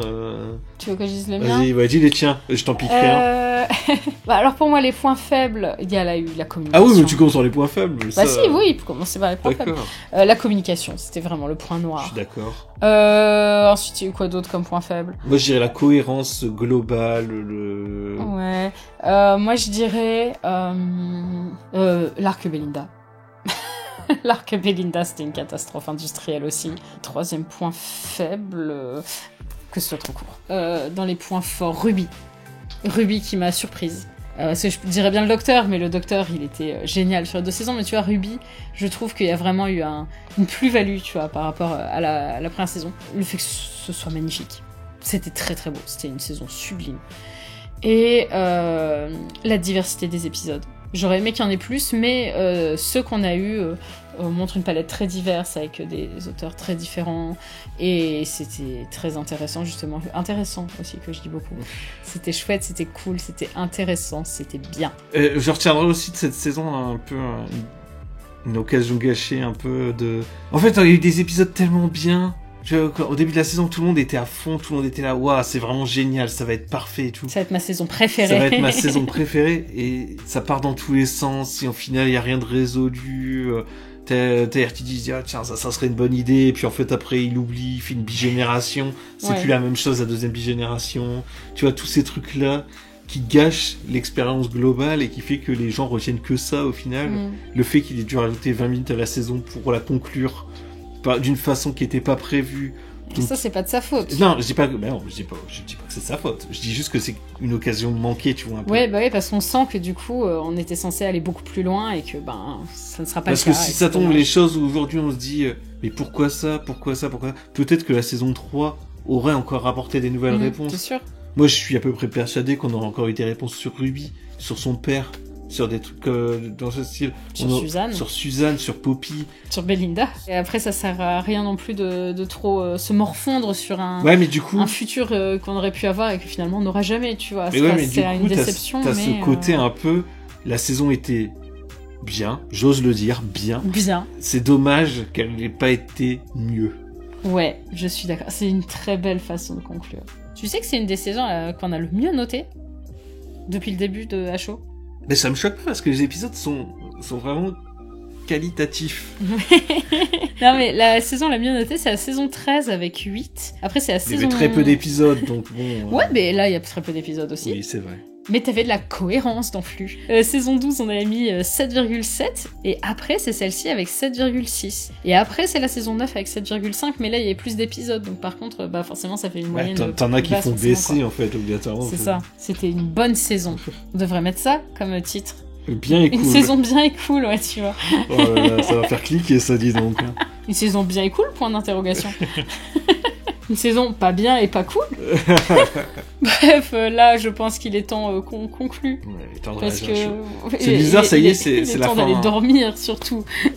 C'est la fin de notre vie, là, ça y est, vous allez nous oublier. Qu'est-ce qu'on va faire Jusqu'à la prochaine saison. Et attends, jusqu'au spin-off. Alors moi, je me rappelle du spin-off. Classe. Alors c'était le néant, mais bon, la chaîne elle démarrait à peine quand il y a eu Classe. Où on faisait 100 vues là, ça me... Tiens, on peut parler un peu du spin-off si on veut là. Tant qu'à faire, on n'en a pas parlé du tout. Non, c'est vrai qu'on n'a absolument pas parlé. À voir. À voir, oui. Ce sera peut-être bien et cool. Non, en fait, ça vend pas du rêve, je trouve, pour l'instant, avec le trailer. Moi, en fait, ce qui me donne plutôt envie, c'est qu'il y a ce côté thriller psychologique où je me dis, si t'as un bon dosage de tension, on peut avoir... ils peuvent réussir à faire un nouveau Children of Earth, j'ose le dire. La barre est haute, et en fait, ce sera un Miracle Day. Mais... Je pense que globalement, l'histoire va être très intéressante. Je pense que c'est difficile, par contre, de le vendre, en fait. Ce genre Je pense qu'il va falloir vraiment rentrer dans l'histoire pour pouvoir... apprécier l'histoire de ce spin-off, et je pense que ça va être difficile à vendre. Tu peux pas avoir RTD derrière qui fait c'est le plus dangereux, le plus méchant. Oh t'inquiète, tu vas le faire quand même. Mais ouais non, je pense que ouais ça a vraiment l'air d'être des vibes, tu vois. Mais du coup ça a du mal à transparaître dans un trailer qui essaie de se montrer un peu haletant de manière assez chelou. Ouais. Alors que ça a pas l'air d'être le mood quoi. Mais du coup j'ai hâte de voir ce que ça va donner. Et j'ai hâte d'en savoir plus en fait parce qu'on n'en sait pas tant. Donc voilà, on va voir vers où ça se dirige. Et vous, qu'avez-vous pensé de cette saison? Est-ce que c'était bien ou pas? Est-ce que c'était cool ou pas? Et qu'est-ce que vous attendez du spin-off? Enfin bref, vous avez la section commentaires, on a dit plein de choses, donc n'hésitez pas, si vous mettez un commentaire, vous mettez le timecode quand vous voulez répondre à quelque chose qu'on dit, qu'on puisse comprendre. Mettez pas un commentaire comme ça, on dire eh oui, moi aussi je pense ça, et on sait plus du tout. Et puis on se retrouve un jour peut-être. Non, on a encore pas mal de vidéos à faire sur cette saison. Et tout, donc on se retrouve. Restez abonnés, restez connectés à Paperpot. Même quand on parle pas de la saison, vous pouvez regarder nos vidéos, elles sont aussi. Ouais. Promis, vous pouvez peut-être être surpris. Il y a des vidéos où on dit d'autres choses, que c'était bien et c'était cool. Hein. Est-ce que vous êtes toujours là ? Si vous êtes toujours là, commentez. C'était bien et c'était cool. J'adore Pepperpot. Putain, c'est bien ça, tu vois, les gens. Ouais. Ah ouais, bah d'accord, j'adore Pepperpot. Cool. Et si vous êtes resté jusqu'à maintenant, écrivez le coleslaw, c'est fascinant. Putain, il faut savoir écrire coleslaw, Pauline. Bah, merci beaucoup de nous avoir écoutés autant de temps, pour finir là-dessus. Et puis, bah, à la prochaine. À bientôt.